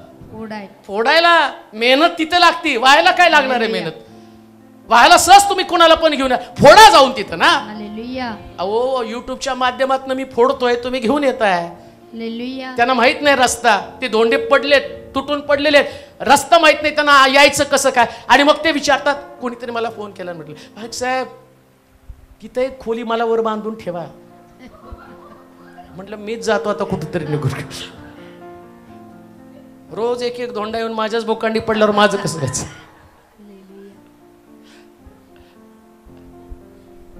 आणणं सोपं आहे, फोडणं कठीण आहे. हालेलुया. आणि देवाची महानता काय, तुम्ही फोडा, आकार देण्याचं काम मी करेन. आमेन. जजमेंट करत बसून आकाराचं असं ठरवू नका की याचा वापरच होऊ शकणार नाही. आम्ही ठरवतो, डिक्लेअर करून टाक, वापरच होणार नाही, हा धोंडा वापरणारच नाही, चांगलाच नाही धोंडा, अमकच नाही, तमकच नाही, असंच नाही, तसंच नाही. हु आर यू? कोण आहात तुम्ही धोंड्याबद्दल डिस्कस करायला? प्रभूला त्याची गरज आहे, प्रभू वापरून घेईल. हालेलुया. देव त्याला बसवेल, कुठं बसवायचंय, काय बसवायचंय. तुमचं काम फक्त फोडणं. हालेलुया. फोडत राहा. आणि लक्षात ठेवा, फोडणं एका झटक्यात नाही घडत. आमेन. उचलायला काय तुम्ही लगेच उचलायला आणि घेऊन याल, फोडायला मेहनत खरी फोडणं आहे. फार सुंदर आहे देवाचं वचन. देवाची महानता मी तुम्हाला सांगत आहे. आत्मे जिंकण्यासाठी तुम्हाला देवाचं वचन, फोडणार कोण? देवाचं वचन. देवाच्या वचनानं फुटलं जाणार आहे. आमेन. आणि या देवाचं वैशिष्ट्य काय, तो बोलत होता आणि खडक फुटत होता. लक्षात घ्या, देवाच्या वचनाची ताकद इतकी आहे ना, ते चांगल्या चांगल्याला फोडून काढतं. हालेलुया. चांगल्या चांगल्याला बदलत नाही, त्याला पण बदलून टाकतं. प्रियानो, वचन ऐकू द्या. देवाचं वचन. तुमचा अनुभव आणि तुमच्या काल्पनिक गोष्टी सांगू नका, देवाचं वचन सांगा. आमेन. आणि पुन्हा मी तुम्हाला सांगतो, देवाच्या वचनाशिवाय कोणत्याच परिवाराचं आणि व्यक्तीचं परिवर्तन होणार नाही. आणि देवाच्या वचनाच्या व्यतिरिक्त जर तुम्ही बोलाल ना, तर तो धोंडा कधीच मंदिरामध्ये येणार नाही. तो धोंडा तिथंच अडखळणार आहे. कधीच आम्ही एकमेकाविषयी बोलत बसणार. कुठेही आम्ही प्रार्थनेला गेल्यावर, आम्हाला त्या लोकांकडे गेल्यावर आम्हाला देवाचं वचन बोलता आलं पाहिजे. देवाचं वचन, देवाच्या लोकांचं वैशिष्ट्य, आम्ही देवाच्या वचनाबद्दल बोलणारे लोक आहोत. देवाची महानता ही आहे. काय आहे? परिवर्तन झालेल्या व्यक्तीचं वैशिष्ट्यच काय पहा. शंभरोणी स्त्री ज्या दिवशी ख्रिस्त तिला भेटला ना, तिनं आपलं जीवन नाही सांगितलं. ती म्हटली मला मसीहा भेटला. तेव्हा गाव ख्रिस्ताकडे आलेलं आहे. हालेलुया.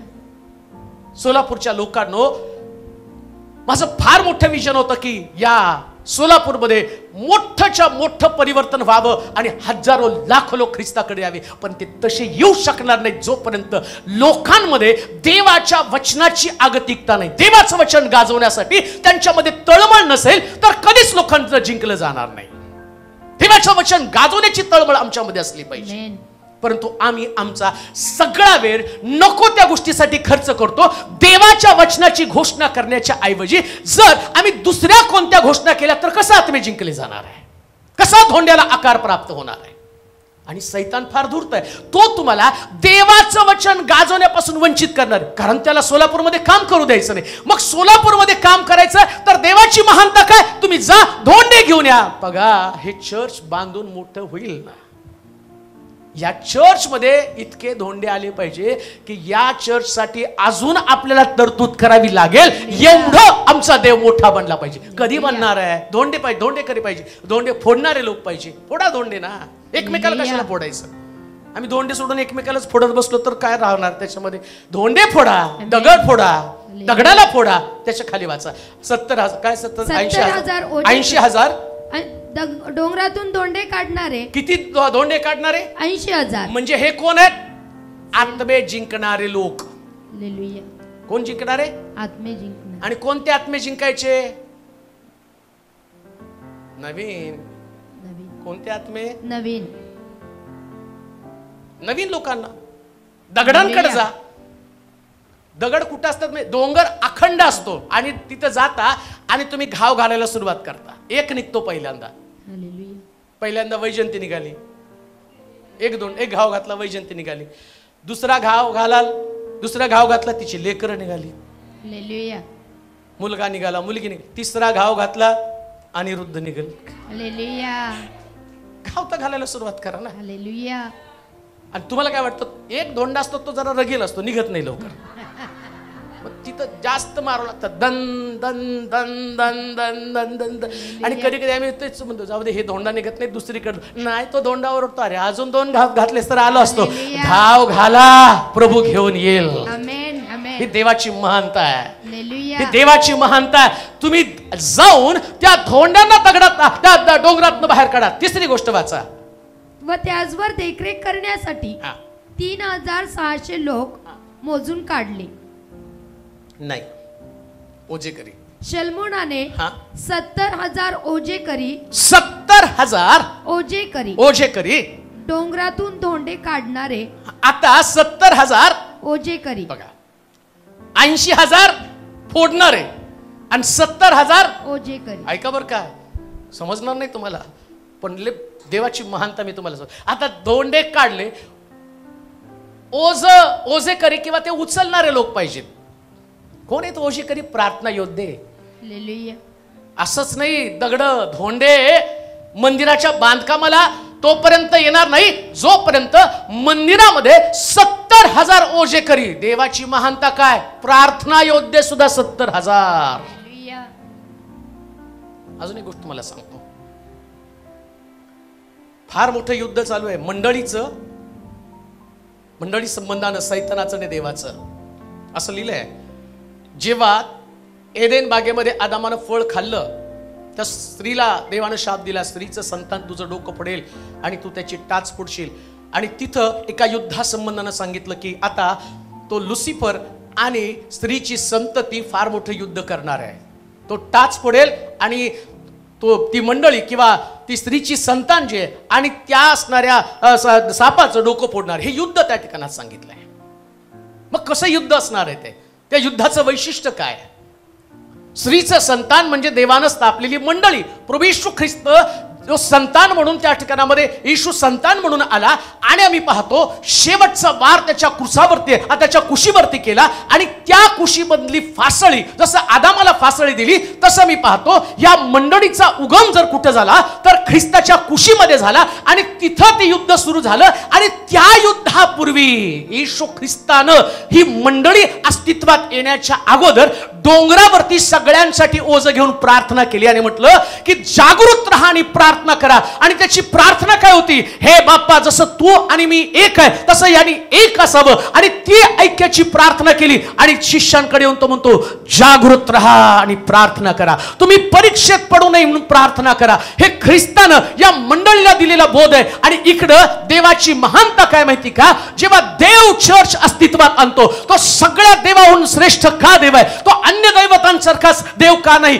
कारण तो म्हणतो मी नुसतं सोन्याचे खिळे आणि सोन्याचा पत्रा याच्याकडे पाहत नाही. मग मी कशामध्ये पाहतो? मी खडक फोडणाऱ्या लोकांकडे पाहतो, आत्मे जिंकणाऱ्या लोकांकडे पाहतो. आणि हे फुटलेले धोंडे, हे धोंडे कोणीतरी ओझानं घेऊन येत असतं, ओझं घेत असतं. लक्षात ठेवा, देवाच्या लोकांचं वैशिष्ट्य काय? महान देवाचे महान लोक कोण? एकमेकासाठी ओझानं प्रार्थना करणारे लोक. याच्यामध्ये देवाची महानता आहे. जेव्हा मंडळी प्रार्थना करते तेव्हा युद्ध जिंकती. जेव्हा मंडळी थांबती त्यास मंडळी प्रार्थना करण्याचं थांबती, त्यास मंडळीमध्ये युद्ध सुरू होतं. ऐका, एक वचन वाचा म्हणजे तुम्हाला समजेल. दानिएलच पुस्तक 10वा अध्याय 12 आणि 13 वचन. दानिएलच पुस्तक 10वा अध्याय 12-13 वचन. तो मला म्हणाला, दानिएला भिवू नको, कारण ज्या दिवशी तू समज घेण्याचा व आपल्या देवापुढे नम्र होण्याचा निश्चय केला, त्याच दिवशी तुझे शब्द ऐकण्यात आले. त्या तुझ्या शब्दांवरून मी आलो आहे. पारसाच्या 13 वचन. पारसाच्या राजाचा अधिपती 21 दिवस मला आडवा आला. तेव्हा पहा मुख्य अधिपतींपैकी एक मिखाएल माझ्या सहाय्यास. प्रार्थना हे एक युद्ध आहे म्हणून सांगितलंय तुम्हाला. महानता काय? तो मी सर्व देवाहून मोठा देव आहे. आता हा जो मिखाएल आला तो पारसाचा राजा लुसिफर त्याच्या संबंधानं बोललेला आहे. तो लुसिफर सुद्धा राज्यासाठी धडपडत आहे. माझं सिंहासन देवाच्या सिंहासनापेक्षा त्यानं देवाच्या सिंहासनावरती हल्ला केला. म्हणजे हा लुसिफर देवाच्या राज्यावरती हल्ला करणारा व्यक्ती आहे. तो त्याच्या अस्तित्वासाठी झगडणारा व्यक्ती आहे. ऐका, आज संदेश ज्या मंडळांमध्ये जाईल हा जाणं फार गरजेचं आहे. देवाची महानता काय आहे ते समजायला पाहिजे. आणि मंडळांची परिस्थिती दिवसेंदिवस खालावत चाललेली आहे. मंडळांमध्ये देवाची महानता दिसत नाही. मोठ्या मोठ्या इमारती आहेत, श्रीमंत लोक आहेत, आणि लोकांची श्रीमंती एवढी आहे, तुमच्याकडे काहीच नाही. बाहेर जर तुम्ही गेला तर लोकांकडे एवढं ऐश्वर आहे, पण त्यांच्यातली धार्मिकता निघून गेलेली आहे. आता लोक फक्त चर्चमध्ये येणं आणि जाणं एवढंच असतात, बाकी काही करत नाही. आणि त्या ठिकाणामध्ये असणाऱ्या सेवकांची सुद्धा परिस्थिती आता इतकी भयानक झाली ना, त्यांना पण लोकांच्या तारणाची काही तळमळ नाही. वास्तव आहे. जर अशी सगळ्या सेवकांना लोकांच्या तारणाची तळमळ झाली ना, आमचा भारत बदलायला वेळ लागणार नाही. महान देव कसा आहे हे जर कळलं ना, तर त्या दिवसापासून लोकांची मनोवृत्तीमध्ये जो बदल व्हायला पाहिजे तो बदल होणार आहे. काय माहिती का, आत्ता पूर्वी काय होतं माहिती का, लोक काही नव्हतं त्यास खूप प्रार्थना करायची. मला स्वतःला आठवतं, काहीच्या गोठ्यातलं आमचं चर्च, आणि चर्चमध्ये प्रार्थना करण्यासाठी जागा नाही. मग रविवारी फक्त तो गोठा मिळत होता. मग आम्हाला प्रार्थना करायला प्रश्न पडायचा की प्रार्थना करावं कुठं. घरामध्ये तर आम्हाला प्रार्थनेला जागा नाही, आमच्या 2च खोल्या होत्या, कुठं जायचं प्रार्थनेला. मग आम्हाला आठवतं की आम्ही 3 जण, मी, शिरीष आणि पूनमचा एक आजोबा, असे 3 चुलता, ते आम्ही 3 जण त्या डोंगरावरती, चतुर्शृंगीच्या डोंगरावरती जाऊन सकाळपासून संध्याकाळपर्यंत उपवास आणि प्रार्थना त्या डोंगरावरती करायचो. की म्हणायचो, नाही देवा तुझं मोठं काम होऊ दे, तुझं मोठं काम होऊ दे. अंतःकरणामध्ये ती तळमळ असायची. आता सगळं काही वाढलंय, प्रार्थना मात्र कमी झाल्या. का? जेव्हा प्रार्थना सुरू होती ना, तेव्हा हा पारसाचा राजा तुमच्या प्रार्थना बंद करण्यासाठी येतो. आणि म्हणून येशू ख्रिस्त सुद्धा डोंगरावरती प्रार्थना करताना डिस्टर्ब झाला. कुठे ते 70,000 प्रार्थने ओझेकरी, जे लोकांच्या ओझ्यासाठी ओझ्यानं प्रार्थना करते, धोंड्यांसाठी प्रार्थना केली पाहिजे. काय त्यांची प्रार्थना? ओझेकरी काढलेला धोंडा वर घेऊन जायचा. कसा घेऊन जाणार आहे? प्रार्थनेच्या द्वारे. तुम्हाला एकमेकासाठी ओझं असलं पाहिजे. ओझंच नाही आम्हाला. आणि जेव्हा ओझं नसतं ना, त्यास तुमचं आत्मिक जीवन एका युद्धामध्ये अडकलेलं असतं. जसं दानियल प्रार्थना करत आहे आणि हा लुसिफर त्याच्या प्रार्थनेला अडवत आहे, आणि त्याची प्रार्थना होऊ नये म्हणून काय केलं, या लुसिफरने आडवा आला आणि इकडे देवानं पाहिलं. तो म्हटला, नाही, 21 दिवस झालं तो प्रार्थना करत आहे, आणि याच्या प्रार्थना फळाला जर आल्या नाही तर दानियल प्रार्थना करण्याचं बंद करेल. आणि दानियलाची प्रार्थना बंद झाली तर राष्ट्र उद्ध्वस्त होऊन जातील. तुम्ही जर प्रार्थना करण्याचं बंद केलं ना, तर राष्ट्र उद्ध्वस्त होऊन जाणार आहे. प्रार्थनेचं कोणासाठी प्रार्थना? एकमेकाच्या ओझ्यासाठी, एकमेकाला ओझ्याने प्रार्थना केली पाहिजे. एक वचन वाचा नव्या करारातलं, प्रेषितांचं कृत्य 12:5 वचन वाचा बरं. याप्रमाणे पेत्र तुरुंगात पहाऱ्यात होता. पेत्र तुरुंगात पहाऱ्यात होता, परंतु त्याच्याकरिता देवाजवळ मंडळीची प्रार्थना एकाग्रतेने चाललेली होती. कोणाची प्रार्थना? मंडळीची. कोणासाठी? पेत्राकरिता. आणि कुठं होता पेत्र? तुरुंगात. अहो, लोक तुरुंगात आहेत, मग म्हणून तर तुम्हाला प्रार्थना करायची ना. तुम्ही लोक तुरुंगात आहेत म्हणून, तुरुंगात आहेत म्हणून लोकांना नावं नाही ठेवायची, त्यांना तुरुंगातनं बाहेर काढायसाठी प्रार्थना केली पाहिजे ना. काय प्रॉब्लेम काय आमच्यामध्ये माहिती का? आम्ही व्यक्ती तुरुंगात काय याच्याविषयी चर्चा करतो, पण तुरुंगातल्या व्यक्तीतनं बाहेर यावं याच्यासाठी मंडळी प्रार्थना करत नाही. देवाची महानता निघून गेली. महान देवाचं वैशिष्ट्य काय? तो म्हणतो, तुम्ही प्रार्थना करा, पेत्राच्या साखळदंडाचा विचार करू नका. सोडवण्यासाठी जसं दानियल प्रार्थना करताना मिखाएलला पाठवलं, तुम्ही प्रार्थना करा, मी पेत्रासाठी माणसं पाठविल, दूत पाठविल, आणि पेत्र बंदीशाळेतनं बाहेर येईल. शिलोचं गौरव कोणतं असणार आहे माहिती का? आम्ही एका व्यक्तीला बंधनातनं तोडून देवाच्या राज्यामध्ये आणू, याच्यामध्ये देवाची महानता असणार आहे. आम्ही लोकांच्या बंधनासाठी, बंधनाची चर्चा करण्याच्या ऐवजी आम्ही लोकांची बंधनं सुटण्यासाठी प्रार्थना केली पाहिजे. हेच आम्हाला कळलं नाही, हेच आम्हाला सिक्रेट कळलं नाही. याच्यामुळे मंडळीमध्ये प्रॉब्लेम असतात. एकमेकाशी मंडळी झगडते, एकमेकाशी मंडळी लढती. ज्या मंडळीमध्ये लढाई आहे, ज्या मंडळीमध्ये वाद आहे, ज्या मंडळीमध्ये लोकांची मन एकमेकासाठी चांगली नाही, ती मंडळी प्रार्थनाशील मंडळीच नाही. कशी असू शकते प्रार्थनाशील मंडळी?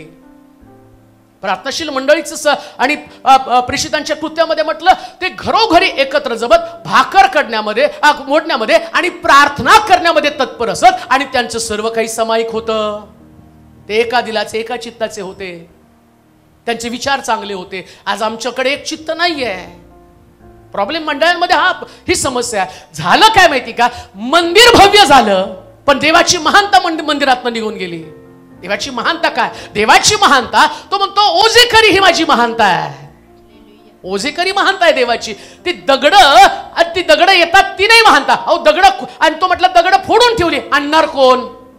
महानता कशामध्ये? अहो 80,000 फोडणारे आणि 70,000 ओझेकरी आहेत. शिलो चर्च मधनं असे ओझेकरी जास्त निर्माण होईल ना, त्यास देवाची महानता लोकांना दिसणार. ब्रेर फक्त प्रार्थना, ओझानं प्रार्थना करा. बंदीशाळेमध्ये मंडळीसाठी पेत्रासाठी मंडळी प्रार्थना करत होती. आज तुम्हाला ती प्रार्थना करता आली पाहिजे. एखादी व्यक्ती, एखादा परिवार, एखादं कुटुंब जर बंधनामध्ये अडकलंय तर तुम्ही किती प्रार्थना केली? तुम्हाला नाही वाटलं त्या परिवाराची सुटका व्हावी, त्या व्यक्तीची सुटका व्हावी, त्याने देवाच्या मंदिराकडे यावं, त्याने संकटातनं बाहेर पडावं? का तुम्हाला ते ओझं येत नाही? आणि आमचं अंतःकरण त्या ओझ्यानं भरलेलं आहे. मग देवाची महानता कुठे आहे? आम्ही आमच्याच विश्वामध्ये वावरलेलो आहे, आम्ही आमच्या जीवनामध्ये गुरफटून गेलेलो आहे आणि आम्हाला वाटतं देव मोठा आहे. अरे देव मोठा आहे तर ओझेकरी कुठे आहेत? कुठे 70,000 ओझेकरी? प्रार्थना ठेवल्यावरती आम्ही किती लोक एकत्र येतो? 70,000 त्या दिवशी. 70,000 ओझेकरी, 80,000 दगड फोडणारे.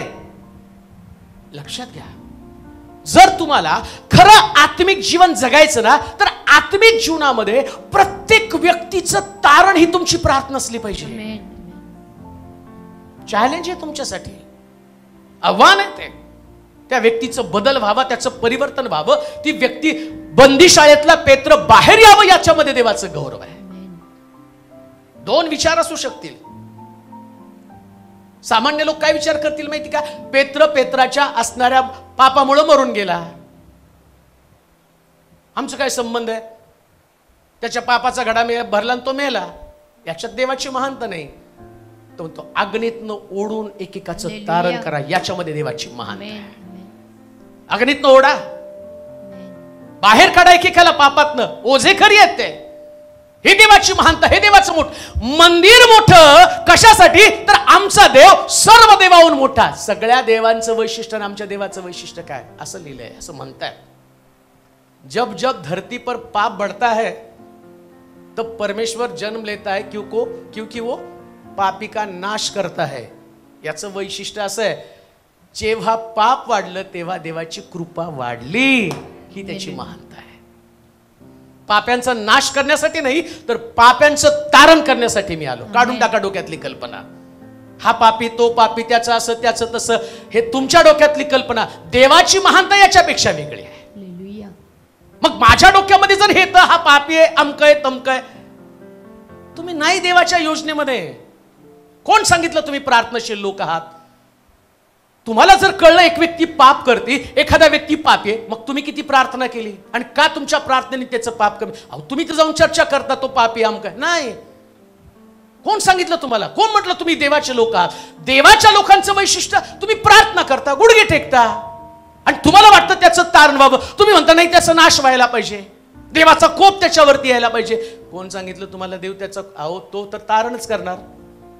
मग क्रुसावरती येशू ख्रिस्त कशासाठी? तुम्ही सांगितल्यावर त्याचा नाश करून तो म्हणतो ठीक आहे, मी माझं बलिदान वाया घालवतो आणि मी नाश करून. नाही, तुम्ही अशी प्रार्थना करा की बंदीशाळेतला पेत्र बाहेर यायला पाहिजे, ही देवाची महानता आहे. हे मंदिराचं वैशिष्ट्य आहे. आता बघा, जर चर्च मध्ये या प्रकारचं वातावरण जगातल्या प्रत्येक मंडळीत राहील तर संघर्ष उडणार कसा? समस्या ही आहे, समस्या हीच आहे. मन कलुषित होणं, मन वाईट होणं, याचं कारण काय? प्रार्थनामय जीवन कमी. आता एक गोष्ट ध्यानात ठेवा, जेव्हा तुम्ही जास्त प्रार्थना करताना, ऐका बरं का, माझं मनचं नाही सांगत, मी बायबलचं सांगतो. येशू ख्रिस्त रात्रभर प्रार्थना करतो, क्रुसावरती त्याला नेतात, लटकवतात. विंधलेल्या अवस्थेमधनं त्याची पहिली प्रार्थना काय होती? हे बाप्पा यांना. जेव्हा प्रार्थना करताना तेव्हा आपोआप क्षमा बाहेर निघते. तो असंही म्हणू शकला असता, हे बापा. बघा अजून एक तसंच त्याचं उदाहरण तुम्हाला सांगतो. स्तेपनाला दगडमार होत असताना स्तेपनाच्या प्रार्थनेमध्ये आणि येशूच्या प्रार्थनेमधलं थोडासा फरक मी तुम्हाला सांगतो. येशू म्हणतो, हे बाप्पा यांना क्षमा कर, हे काय करतात ते यांना समजत नाही. आता स्तेपनाला दगडमार होताना स्तेपनाची प्रार्थना काय होती? हे बाप्पा, हे पाप यांच्या माथी मोजून. येशू बोलला का पाप? येशू काय म्हटला? क्षमा कर. हे त्यांना क्षमा कर. स्तेफन काय प्रार्थना करतो? हे पाप यांच्या माथी. हे पाप यांच्या माती मोजून. म्हणजे स्तेफनाला पाप दिसलं, पण येशूला पाप्यांचा उद्धार दिसला. हालेलुया. स्तेफन येशू इतका प्रार्थनाशील नव्हता. येशूची प्रार्थना, जेव्हा तुम्ही प्रार्थना करता ना, तेव्हा तुम्हाला लोकांचं पाप दिसत नाही, तुम्हाला लोकांचा उद्धारच दिसतो. ही देवाची महानता आहे. महान बना. विचार सोडा. आत्मिक जीवन कसं असावं, कशा पद्धतीने तुम्ही जगावं आणि कशा पद्धतीचे तुमचे विचार असतात. देवाच्या महानतेविषयी मी तुम्हाला सांगत आहे. काय फरक पडतो माहिती का? जेव्हा लोक स्वतःला मोठं करतात तेव्हा देवाची महानता निघून जाते. मग दावीद इथं पेत्र काय म्हणतो? जगातला सर्वात मोठा पापी मी आहे. सगळ्यात मोठा पापी मी आहे. म्हणजे त्यानं देवाला मोठं करण्यासाठी स्वतःला पापी ठरवलं. आम्ही जेव्हा दुसऱ्याला पापी ठरवतो त्यास आम्ही मोठं बनतो, पण जेव्हा आम्ही म्हणतो जगातला सगळ्यात मोठा पापी मी, तेव्हा आपोआप देव मोठा बनतो. ही देवाची महानता आहे. कोणालाच दोष देऊ नका, देऊ नका. जेव्हा मंडळीमध्ये लोक एकमेकाला दोष देतात तेव्हा देवाची महानता कमी होऊ लागते. ओझेकरी, ओझानं प्रार्थना करणारे लोक. अजून काही गोष्टी पाहायच्यात आम्हाला पुढे. दुसरे इतिहास, दुसरा अध्याय. शल्मोनाने 70,000 ओझेकरी, 70,000 ओझेकरी, डोंगरातून धोंडे काढणारे 80,000 व त्याचवर देखरेख करण्यासाठी 3,600 लोक मोजून काढले. आता आत्मे जिंकणारे झाले, दगड फोडणारे, ओझे वाहणारे, प्रार्थना करणारे. 3,000 काय तो? 600 लोक देखरेख करण्यासाठी. म्हणजे सुपरवायझर. किती सुपरवायझर? 3,600. आता सुपरवायझर म्हणजे हे देखरेख करणारे म्हणजे नेमकं काय? ऐका बरं का, फार सुंदर आहे तिथं. आता एक उदाहरण तुम्हाला पवित्र शास्त्रातलं देतो म्हणजे तुम्हाला समजेल. एक मनुष्य यरुशलेम सोडून जात असताना लुटारूच्या हाती सापडला. मग चोराने त्याला मारलं, अर्धमेला टाकून निघून गेले. मग तिथं लेवी गेले आणि याजक गेला. याजक आणि लेवी दोघ जण गेले. तो तसाच पडला.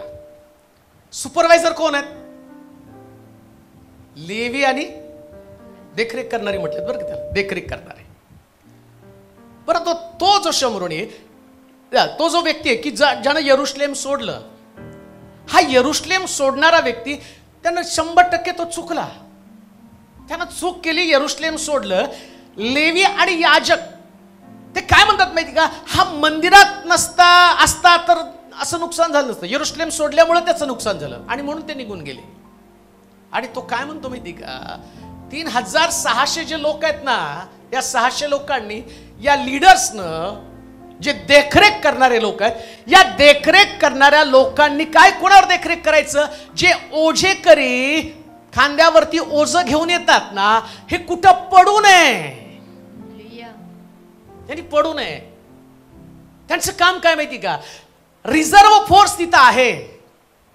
रिझर्व्ह फोर्स आपल्याकडे पण म्हटलेलं आहे. आपल्याकडे SRP नाही काय काय म्हणजे SRPच का कुठलं, जाऊ द्या कुठलं तर असू द्या, राखीव रिझर्व्ह फोर्स असं म्हटलेलं आहे त्याला. राखीव दल, पोलीस आहेत. यांना ड्युट्या लावत नाहीत. यांना खाऊन पिऊन तुम्ही काय करा, आतमध्ये तयार राहा, दंगल झाली की तुम्हाला घेऊन यायचं. त्याला म्हटलं राखीव फोर्स. आता इथं हे जे सुपरवायझर 3600 सुपरवायझर, त्यांनी काय केलं पाहिजे माहिती का? या 3600 लोकांनी कोण जखमी होऊ नये, शक्ती कमी पडत आहे तर त्याला शक्ती देऊन रिप्लेसमेंट त्याच्यावरती करावी आणि या व्यक्तीची काळजी घ्यावी. म्हणून चांगल्या शंभरण्याचं संबंध म्हटलं. त्यानं काय केलं, तो जखमी झाला त्याला उचललं आणि उतार शाळेमध्ये ठेवलं. तो खरा सुपरवायझर आहे. जखमी होतं कोण? दुःखी होतात काही वेळेस लोक. तुम्हाला माहिती का, फार मोठा संघर्ष जीवन, फार लढावं लागतं. मानसिक स्थिती कधी कधी नीट नसते. परिस्थितीशी लढता लढता माणसाला ज्या पद्धतीनं आपल्या अंतःकरणातल्या वेदना सहन कराव्या लागतात ना, चर्च त्याच्यासाठीच असतं हो. मंडळी त्याच्यासाठी असते. कशासाठी माहिती का? इथं सांत्वन मिळालं पाहिजे, इथं अश्रू पुसले पाहिजे, इथं दुःख हलकं व्हायला पाहिजे, इथं कोण पडतं त्याला उभं करता आलं पाहिजे. म्हणून देवाची महानता कशामध्ये? तो म्हणतो ते 3600 लीडर्स, देखरेख करणारे लोक. कोण पडलंय, कोण आजारी आहे, कोण अडचणीमध्ये, कोण समस्येमध्ये, कोण प्रश्नामध्ये, कोण निराश झालाय, कोणाच्या मनामध्ये काय दुःख आहे हे जाणलं पाहिजे हो. एकमेकाची काळजी घेणारे लोक. तुम्ही नुसतं एकत्र येऊन गेला ना तर लक्षात ठेवा, शमशोनाचं मंदिर बांधलं, तो म्हटला दगड होते सगळं होतं, पण येशू म्हटलं हे मंदिर मला उपयोगाचं नाही, मी पाडून टाकणारे. का? देखरेख करणारे कोणी नाही त्याच्यामध्ये. देखरेख करणारे बना. कोणत्या परिवारामध्ये काय प्रॉब्लेम आहे, कोणत्या परिवारामध्ये काय समस्या, ते तुम्हाला जाणली पाहिजे, ओळखलं पाहिजे. दुःख त्याचं हलकं कसं होईल, काउन्सिलिंग तुम्हाला करता आलं पाहिजे. ते 3600 लोक आहेत. 80,000 दगड फोडणारे, 70,000 ओझे करी, 3600 देखरेख करणारे. कुठंच कमी पडू दिलं नाही. मी म्हणतो या चर्चची महानता काय असली पाहिजे माहिती का? प्रत्येक दुःखी व्यक्तीला सांत्वन देणारे लोक या मंडळीमध्ये असले पाहिजे. ते चर्चचं स्वप्न असलं पाहिजे. काय येत नाही, कुठं गेला, हॉस्पिटलमध्ये आहे का, कुठं दुःख त्यांच्यामध्ये, कोणाला कमी पडलं का, अहो विचारलं पाहिजे. हे चर्च म्हणजे नुसतं एकत्र येणं नाही, तिथं तुम्हाला लीडर्स म्हणून ते काम करावं लागतं. कोणतं लीडर्स म्हणून काम करणं हो? त्या प्रत्येक ओझ वाहणाऱ्या व्यक्तीकडे देखरेख करणं, त्या व्यक्तीनं पडू नये याची खबरदारी तुम्हाला घ्यावी लागते. लक्षात ठेवा, तो लेवी आणि याजक हे दोघं सुद्धा धार्मिक लोक आहेत. ज्यांना नेमलं ते धार्मिक होते, पण त्यांनी त्यांच्याकडे दुर्लक्ष केलं. पुन्हा मी तुम्हाला सांगतो, एकही व्यक्तीकडे दुर्लक्ष करणं याच्यामध्ये देवाची महानता नाही. प्रत्येक व्यक्तीची काळजी घेणं याच्यामध्ये देवाची महानता आहे. हे मंदिर आहे, हे चर्च आहे. नव्या करातलं हे चर्च आहे. हे चर्च म्हणजे साधं सुद्धा चर्च नाही. आणि म्हणून पुन्हा अजून एक गोष्ट वाचा, त्याच्या खाली वाचा म्हणजे तुम्हाला समजेल. काही मुद्दे अजून मला स्पष्ट करणं गरजेचं आहे. दुसरा अध्याय 6 वचन पटकन वाचा.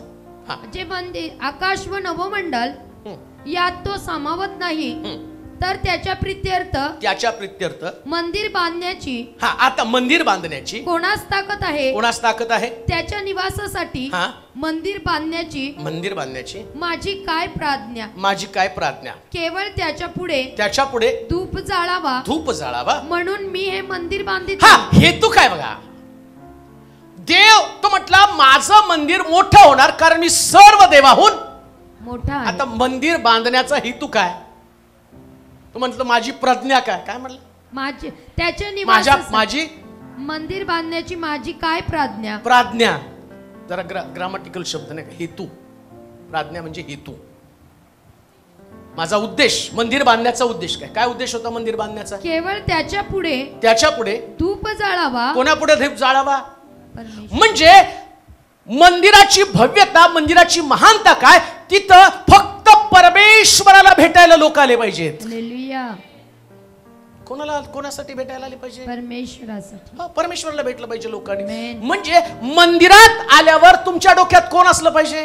परमेश्वर. त्याची आराधना, हालेलुया, त्याची उपासना, आमेन, त्याला गौरव देणं, धूप त्याला जाळला पाहिजे. हालेलुया. तुम्हाला धूप नाही जाळला तरी चालेल, महिमा देवाची व्हायला पाहिजे. हालेलुया. देवाला उंच केलं पाहिजे. प्रभूला ज्यास उंच केलं जाईल त्यास देव म्हणणार मी महान आहे. आलेला प्रत्येक व्यक्ती डोक्यामध्ये घेऊन कल्पना काय? तो प्रभू महान आहे, प्रभू महान आहे. देवाचा धूप तिथं जाळला जातो. लक्षात ठेवा, लोक एकमेकाला भेटायला नाही आले पाहिजे, ते देवालाच भेटायला आले पाहिजे. आणि इथं लोक जे येतात ना ते फक्त देवाला भेटायला येतात. आमेन. मला पण नाही, तुम्हाला पण नाही. हालेलुया.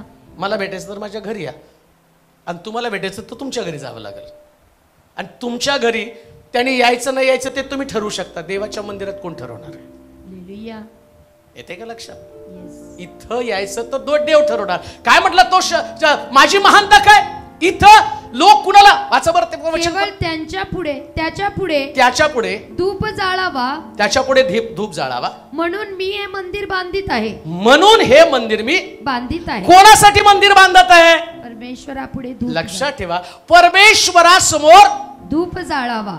अजून एक वचन वाचा, म्हणजे तुम्हाला दुसरे इतिहास 2 अध्याय 11 वचन वाचा. हा तेव्हा हा तेव्हा सोराचा राजा हुराम हा याने शल्मोनास हा. असे पत्रोत्तर लिहिले पत्रोत्तर लिहिलं की परमेश्वराचं आपल्या प्रजेवर प्रेम आहे म्हणून त्याने आपल्याला तिच्यावर राजा नेमला. देवाचा हेतू काय? तो म्हणतो अरे राजा, प्रजा आहे म्हणून तुला राजा केलंय. हालेलुया.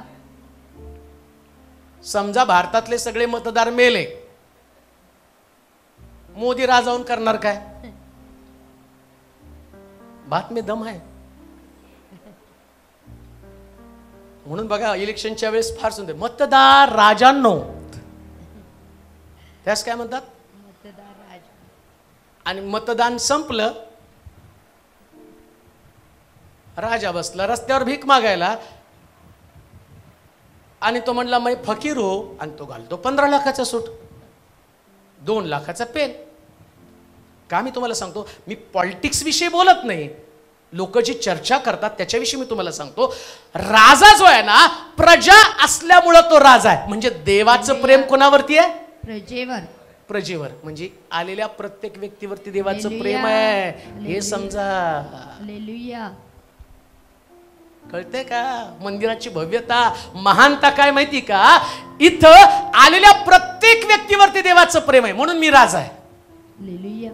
आता मी जर ठरवलं नाही मला हे नाही आवडत, मला ते नाही आवडत, हे नको आहे, तुम्ही नको, आणि सगळे गेले आणि बसलो मी खुर्ची, आता कोण तुला राजा म्हणणार आहे? महाराजांचा जय जयकार असो, जय जयकार कोण करणार आहे तुम्हाला? मंदिराचा हेतू फार स्पष्ट त्यानं सांगितलं. ऐका पहा, आता जर जगातल्या चर्चमध्ये ते समजलं मंडळांमध्ये, तर मला वाटतं कोणत्याच मंडळीमध्ये फुटी नसणार आहेत. हालेलुया. कोणत्याच मंडळीमध्ये प्रॉब्लेम नसणार आहेत. कोणत्याच मंडळीमध्ये. म्हणतो तुमच्यामध्ये फुटी पक्षभेद असू नये असं शास्त्रात लिहिलं. कशामुळं? प्रॉब्लेम काय माहिती का? ते लोक मला धूप जाळण्यासाठी येतात. किती सुंदर आहे लिंक बघा कशी तिथं. तो म्हटला या मंदिराचा हेतू काय? लोक परमेश्वराला धूप जाळण्यासाठी येतात, तुम्हाला नाही. हालेलुया. तुम्हाला नाहीच. तुमच्या घरी येतात का? नाही. मग कुठे येतात? परमेश्वराच्या मंदिरात. मग इथं कशासाठी येतात? धूप जाळणे. कोणाला धूप जाळण्यासाठी? परमेश्वरास. मग परमेश्वराला धूप जाळताना परमेश्वर ठरवेल ना याच्या धूपाचं स्मरण करायचं का नाही करायचं. हालेलुया. तुम्ही कोण आहात? तुम्ही कोण आहात? तुम्ही ठरवणारे कोण आहात? याने नाही धूप जाळायचं, त्याने नाही धूप जाळायचं. त्याच्या खाली एक वचन वाचा. काय कसं वाचावं, कसं सांगावं वचनच एवढं. तर माझा बाप दावीद 2 अध्याय 6 वचन. हा. त्याच्या आकाश व नभोमंडल हा. यात तो समावत नाही, तर त्याच्या प्रित्यर्थ मंदिर बांधण्याची हा. कोणास ताकद आहे? हा. 6 वचन. त्याच्या निवासासाठी हा. मंदिर बांधण्याची माझी काय प्राज्ञा. केवळ त्याच्या पुढे धूप जाळावा म्हणून मी हे मंदिर बांधित आहे. तर माझा बाप दावीद याने तरतूद करून ठेवल्याप्रमाणे यहुदा व यरुशलेमेत जे कारागीर आहेत त्यांच्याबरोबर काम करण्यासाठी सोने बस आता ते महत्वाची गोष्ट. इथं देवाची महानता काय ऐका बर का. तुम्हाला असं वाचलं तर कधीच नाही समजणार. त्याच्यासाठी तर मी आहे ना तेलोरी पास्टर, ऐक नाही त्यास थोडी समजणार आहे तुम्हाला काय. म्हणून त्याने किती जरी म्हटलं की मला समजावून सांगा, तर तो थोडी तेलोरी पास्टर बनणार. अक्षय सिक्रेट रहस्य आणि ते जे रहस्य ज्याला कळलं ना, तेव्हा देवाच्या मंदिराची महानता. काय लिहिलं त्याने? माझ्या बापानं जी तरतूद करून ठेवली. कोणती तरतूद? यहुदामध्ये व यरुशलेमेत. यहुदामध्ये व यरुशलेमेत जे कारागीर आहेत. यहुदामध्ये कारागीर आहेत. ऐका बरं का, यहुदा म्हणजे आराधना. हालेलुया. आणि यहुदा मधले जे कारागीर आहेत ना, जी वर्शिप टीम आहे, हे देवानं तयार केलेली असते. हे कारागीर देवाचे आहेत, देवानं तयार करून ठेवलेले आहेत. मग देवानं तयार करून ठेवलेले कारागीर देव वापरतो. हालेलुया. याच्या देवाची महानता आहे. आमेन. कोणी काय तयार करून ठेवलेले आहेत? देवान. कारागीर स्वतः माघार घेईल, आउट.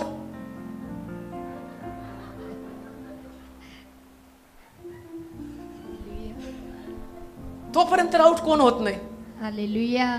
कारागीर जर म्हटलं मला काम करायचं नाही, तो म्हणतो ठीक आहे. दुसरा कारागीर. किती अद्भुत आहे. देवाची महानता काय माहिती का? तो म्हटलं यहुदामध्ये कारागीर आहेत. तसं मंदिराची महानता काय माहिती का? परमेश्वर प्रत्येक कारागिराला वापरून घेत असतो. हालेलुया. म्हणून क्वायर टीम मधल्या लोकांनो, ही कारागिरी तुमची नाही, ही देवानं तुम्हाला दिलेली कारागिरी आहे. आणि जोपर्यंत तुम्ही ती कारागिरी देवासाठी वापराल, तोपर्यंत प्रभू तुम्हाला वापरून घेईल. म्हणून कितीही मन दुखावलं, काय झालं तरी कारागिरी सोडू नका. हालेलुया. आमेन. मी गेलो का तुम्हाला सोडून? केव्हाच जायला पाहिजे होतं. फिरतं कधी कधी डोकं असं वाटतं, पण परत असा प्रश्न पडतो, कारागीर देवाने बनवला. हालेलुया. आमेन. कारागिरी देवाची आहे. आमेन. ही महानता आहे देवाची. काय माहिती का? देव प्रत्येक व्यक्तीला खास तयार करून पाठवत असतो. हालेलुया. पाचारण कोणत्या माणसाचं नसतं, हे वरून असणारं पाचारण आहे. आमेन. हे वरचं पाचारण आहे बरं का. तुम्हाला देवानं वरून नेमलेलं आहे. आमेन. आणि जिथं देव तुम्हाला नेमतो ना, तिथं कोणी व्यक्ती तुम्हाला आक्षेपच घेऊ शकत नाही. आणि देव त्या व्यक्तीचा आक्षेप कचऱ्याच्या पिठीत टाकून. हालेलुया. आमेन. कोण कसं, सामान्यातले सामान्य व्यक्ती असू द्या, देवानं नेमलं,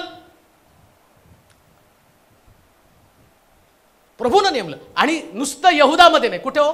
यरुशलेमेत. यहुदा अजून यरुशलेमेत. यरुशलेमेत. देवानं नुसतं हेच नाही बरं का. काही लोकांना नुसतं याच्यातच लय मजा वाटते, याच्यावरच भांडणं असतं. मी दिसतो का? नाही. हालेलुया. जेव्हा प्रभू यहुदामध्ये, यरुशलेमेमध्ये तुम्हाला निवडतो, ती निवड कोणा व्यक्तीची नसते. आमेन. ती व्यक्ती देवाची असते. हालेलुया. आणि देव निवडतो, त्यास तुम्हाला उभं करतो लोकांसमोर. हालेलुया. आणि आज जे तुम्ही उभं आहात, ते प्रभूनं तुम्हाला उभं केलेलं आहे. लोक तुमच्याविषयी किती वाईट विचार करू द्या, कोणत्या पाळखानं तुम्हाला नेमलं नाही, तुम्हाला नेमणारा देव आहे. आमेन. आणि म्हणून लक्षात ठेवा, जेव्हा देवानं एका व्यक्तीला बोलवलं, उभं केलं, बाहेर मधली एक व्यक्ती असेल, वाजवणारी एक व्यक्ती असेल, प्रीचिंग करणारा एक व्यक्ती असेल, हा प्रत्येक व्यक्ती रिस्पेक्टफुल आहे. हालेलुया. आदरणीय आहे. हालेलुया. आम्ही त्याच्याविषयी, देवानं दिलेल्या पाचारणाविषयी, देवानं दिलेल्या कॉलिंग विषयी आम्ही देवाचे आभार मानले पाहिजे. प्रभू तुम्हाला त्या जागेवरती ठेवलेला आहे. प्रभू तुम्हाला त्या जागेवरती ठेवलेला आहे. आणि म्हणून लक्षात ठेवा, यरुशलेमेमध्ये, यहुदामध्ये प्रभूनं तुम्हाला नेमलेलं आहे. कुणाचं मन कधी दुखवू नका, कधीच नाही. प्रभूनं त्या व्यक्तीला त्या ठिकाणामध्ये ठेवलेलं आहे. त्याच्या मनाची काळजी आपल्याला घेणं गरजेचं आहे. मंदिर त्याच्यासाठी आहे. दुखावलेल्या मंदिरामध्ये येणाऱ्या व्यक्तीला जर त्याच्या जखमेला तुम्ही पुसलं नाही, तर त्या मंदिराची भव्यता काय राहणार आहे? एक व्यक्ती दुखावली जाते, एक व्यक्ती वाईट वाटतं तिला, कधी कधी त्या व्यक्तीचं अंतःकरण तुटलेलं असतं. कोण जबाबदार आहे? मंदिरामध्ये येऊन त्यांनी आशावादी बनलं पाहिजे. त्याला एकाकी वाटलं, त्याला असं वाटलं की या मंदिरामध्ये माझं येणं व्यर्थ आहे, तर त्या मंदिराची भव्यता नसणारच आहे. परमेश्वर ज्यास मंदिर बांधतो ना, त्यास प्रत्येक व्यक्तीचं पाचारण, प्रत्येक व्यक्तीचं बोलणं, त्या व्यक्ती संबंधानं देव अतिशय सेन्सिटिव्ह असतो. प्रत्येक व्यक्ती संबंधानं मला माहिती आहे. आत्मे जिंकणं काय असतं ना, एक एक आत्म्याला जाऊन आणणं काय असतं ते मला माहिती आहे. सेवा मी 27 वर्ष केली ना, एकेका आत्म्यासाठी किती रडावं लागलं, एकेका आत्म्यासाठी किती मेहनत घ्यावी लागते ते मला माहिती. एक पाळक म्हणून हे उभं करणं सोपं असतं, परंतु हे प्रभूला जास्त मंदिर उभं करतो ना, प्रत्येक व्यक्तीकडे बारकाईनं पाहतो. कोणाचे अश्रुदेव वाया जाऊ देत नाही, कोणाचे सुद्धा नाही प्रियानो. मी असं म्हणेल, ज्या मंदिरामध्ये लोक रडतात ते मंदिर कधीच देवाचं मंदिर असू शकत नाही. मंदिरामध्ये लोकांनी रडावं, पण कशासाठी माहिती का?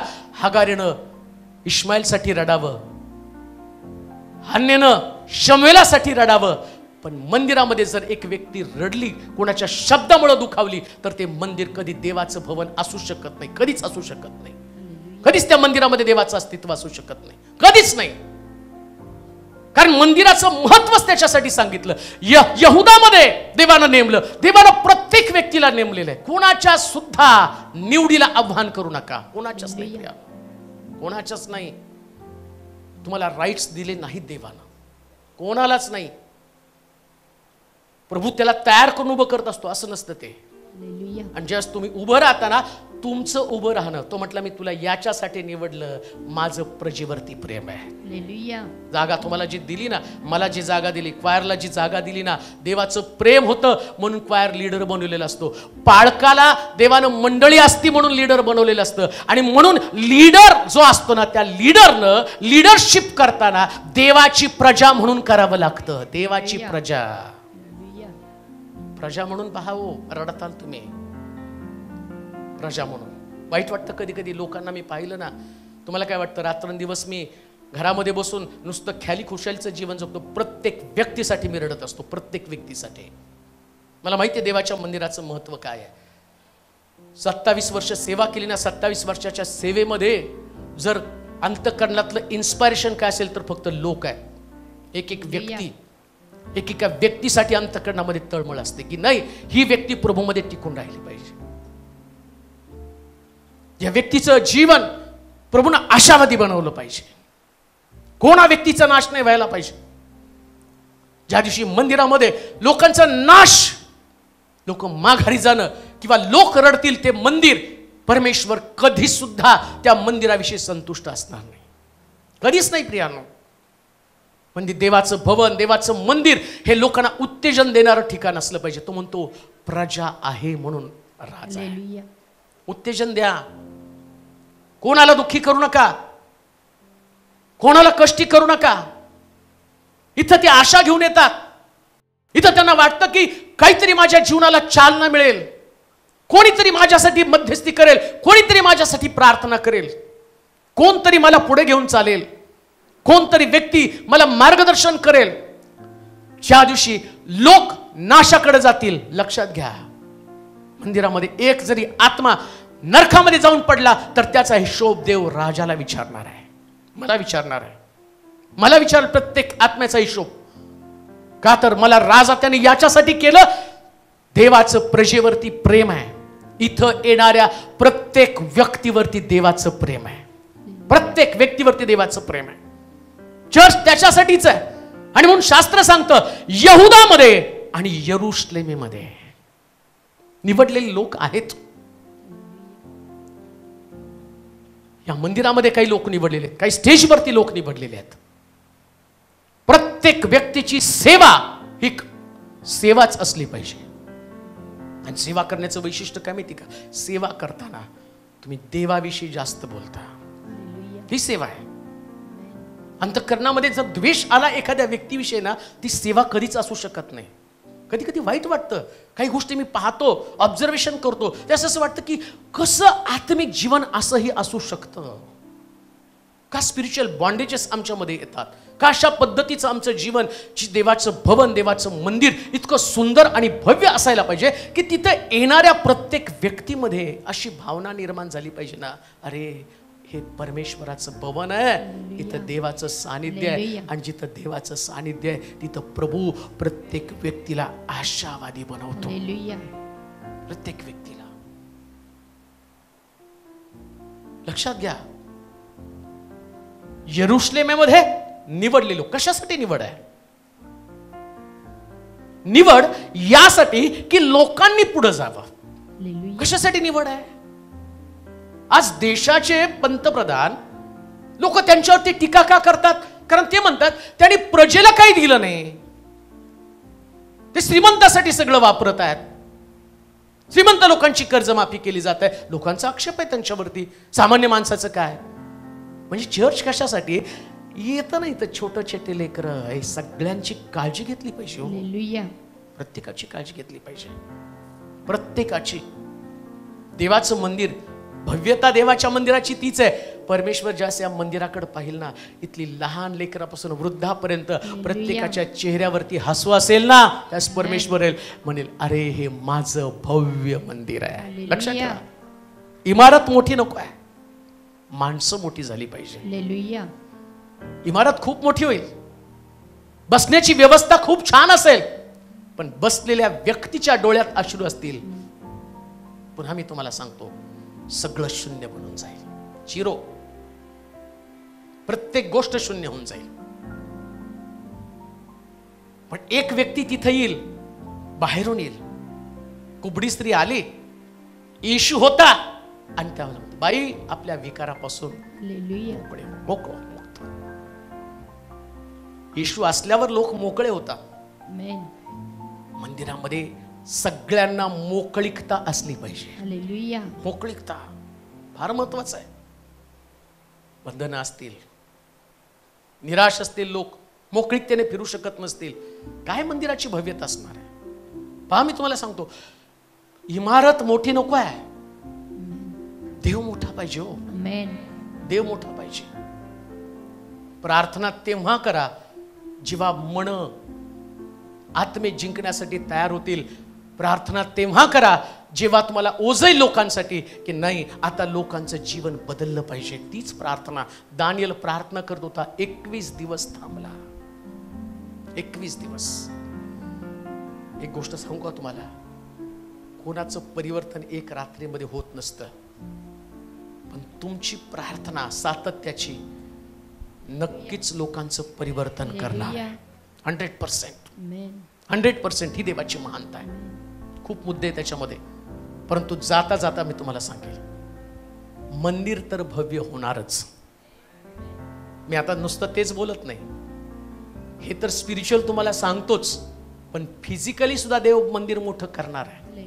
पण लक्षात ठेवा, मंदिरामध्ये आलेले लोक तुम्हाला पाहतील त्यावेळेस त्यांनी म्हटलं पाहिजे, शल्मोना संबंधाने जेवढं ऐकलं त्याच्यापेक्षा पाहिल्यावर सुद्धा मी धन्य झालेला आहे. फिटूया लोक तुम्हाला येऊन त्यांनी म्हणावं, असं चर्च. मी तर म्हणतो लोकांनी सगळं पुणे बॉम्बे सोडून सोलापूरमध्ये सेटल व्हायला पाहिजे. असं चर्च बनवा. त्यांनी सोलापूरमध्ये येऊन सेटल व्हायला पाहिजे. आजूबाजूला जर विचारलं तर लोक असं म्हणतात, लोक आता मला परवा कोणीतरी सांगितलं की इस्रायलला जाण्याच्या अगोदर एकदा सोलापूरला भेट द्यायला आम्हाला केव्हाही आवडेल असं म्हटलं त्यांनी. जर सध्या आध्यात्मिक नगरी, स्पिरिच्युअल ठिकाण जर कोणतं आहे तर ते म्हणतात सोलापूरचं शिलो चर्च. हे मी तुम्हाला बोलण्यासाठी, उत्तेजन देण्यासाठी बोलत नाही, हे वास्तव घेऊन लोक जगत आहे. आणि म्हणून लक्षात ठेवा, हे मंदिर तसंच असलं पाहिजे. देवाला भेटण्याची उत्कंठा, प्रभू भेटला पाहिजे. आणि एकदा देव भेटला ना, तुमच्या चेहऱ्यावरती प्रसन्नता असते, एकदम हॅपी हॅपी. म्हणा बरं, हॅपी हॅपी हॅपी हॅपी.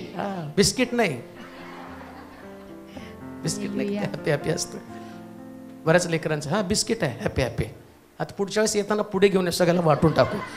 तर रविवारी आणते हॅपी हॅपी, म्हणजे सगळ्याला कळेल happy happy happy happy happy, नाही का? देवाचं मंदिर इतकं आनंदी असलं पाहिजे ना. ते सूरज म्हटलं की ते निरंजन घोडके, खरंच आहे. मी एवढ्या वर्षामध्ये हा माणूस, ते म्हणतात घरी येऊन बघा रागवतात म्हणून, ते मला पण येऊन बघा घरी, सगळेच रागवतात. पण देवाच्या भवनामध्ये आल्यानंतर कुठलेच बॉन्डेजेस नाहीत, कुठलेच नाहीत. सगळ्याला भेटल्यावर सगळ्यांसाठी.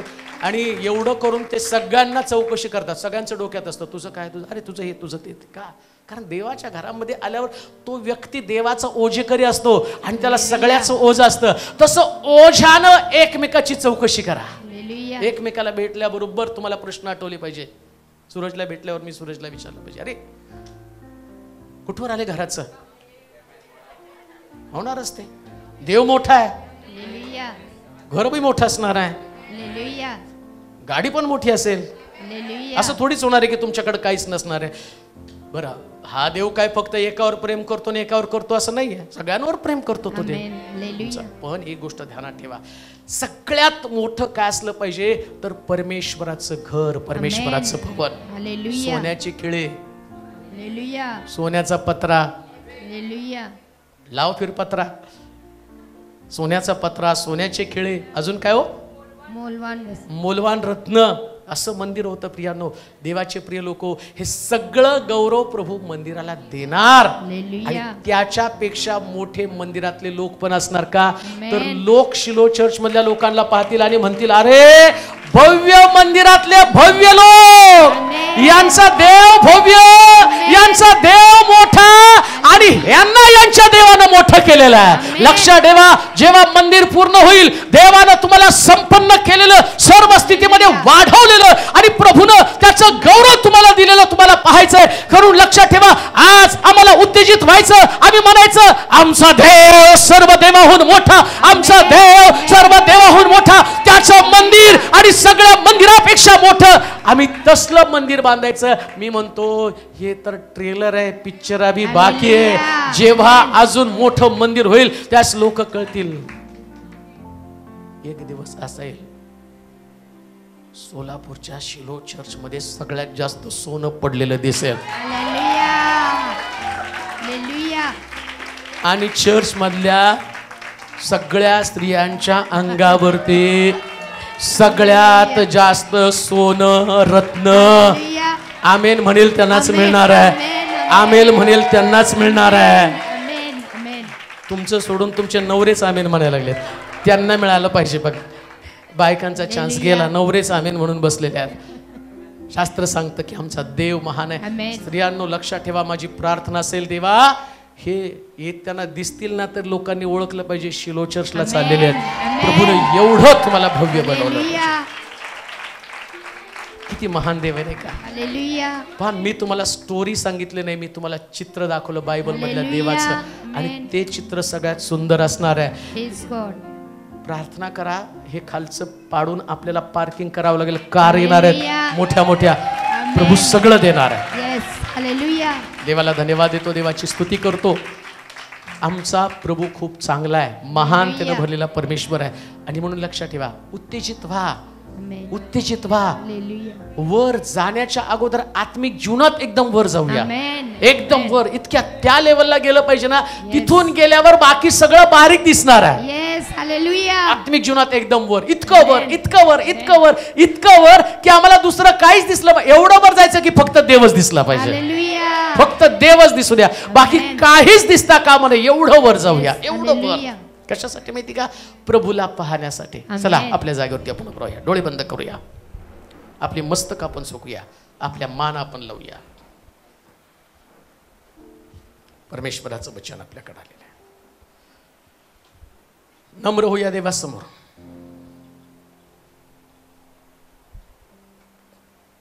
ऐंशी 80,000 दगड फोडणारे लोक, 70,000 ओझेकरी, 3,600 लोक देखरेख करणारे.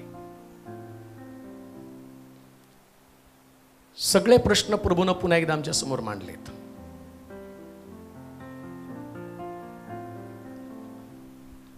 कुठे आहेत ते 80,000 दगड फोडणारे लोक?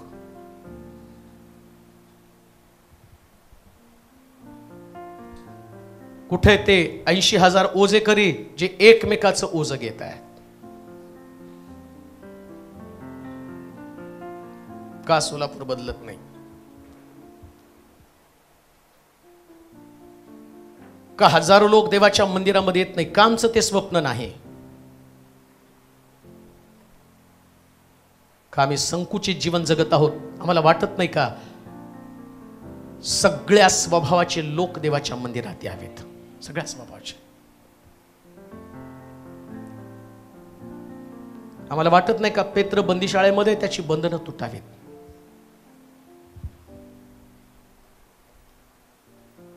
बंधनातला पेत्र तेव्हा येईल जेव्हा मंडळी एकाग्रतेने प्रार्थना करतील.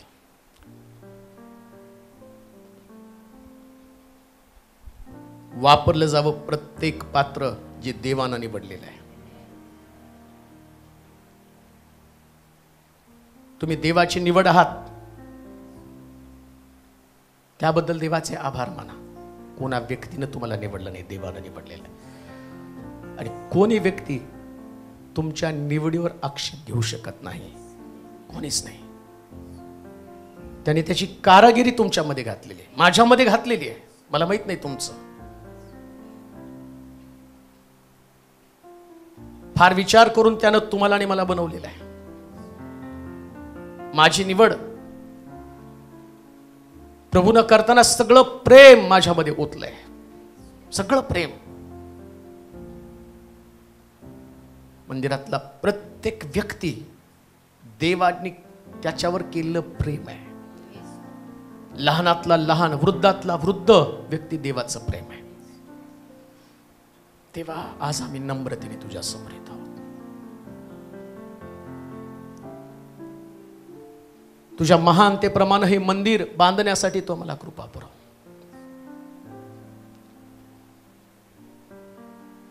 लोकांनी सोन्याचे खिळे, रत्न, सोन्याचा पत्रा त्या तुळयांना लावण्यासाठी दिला. इस्रायल लोकांनी केलेलं सगळ्यात अद्भुत काम काय असेल तर शल्मोनाच्या काळात बांधलेलं मंदिर. आज आम्हाला ती संधी तू देत आहेस हे मंदिर भव्य करण्याची. माझ्या देवा, आमची ताकद नाही एवढं भव्य मंदिर बांधावं, परंतु हेतू तुझा स्पष्ट होता ना.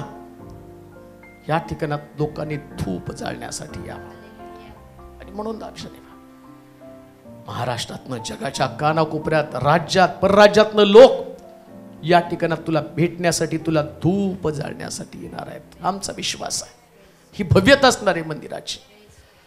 आम्ही सोलापूरचं विजन, एवढ्याच लोकांचं विजन ठेवत नाही.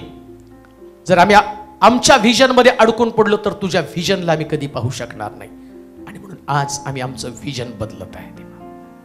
पाठव तुझी कृपा. हर एक व्यक्तीला आज ते किती मोलवान आहे याची जाणीव होऊ दे माझ्या देवा. किती मोलवान आहे. काही चुका आमच्यामध्ये आहेत आणि आमच्या चुका घेऊन आम्ही पुढे चाललो, पण आज दुरुस्त करा आम्हा प्रत्येकाला. दुरुस्ती ही तुझी गरज आहे. दुरुस्तीशिवाय कोणीच वापरला जाऊ शकत नाही. धोंडा जोपर्यंत फुटला जात नाही तोपर्यंत त्याला आकार प्राप्त होणार नाही आणि आकार विरहित धोंडे वापरले जाणार नाही. आज प्रत्येक धोंड्याला आकार दे माझ्या देवा. ती प्रार्थना सर्व चर्चेस मध्ये होऊ दे की ज्याच्याद्वारे मंडळीतली अव्यवस्था दूर होऊन जाईल.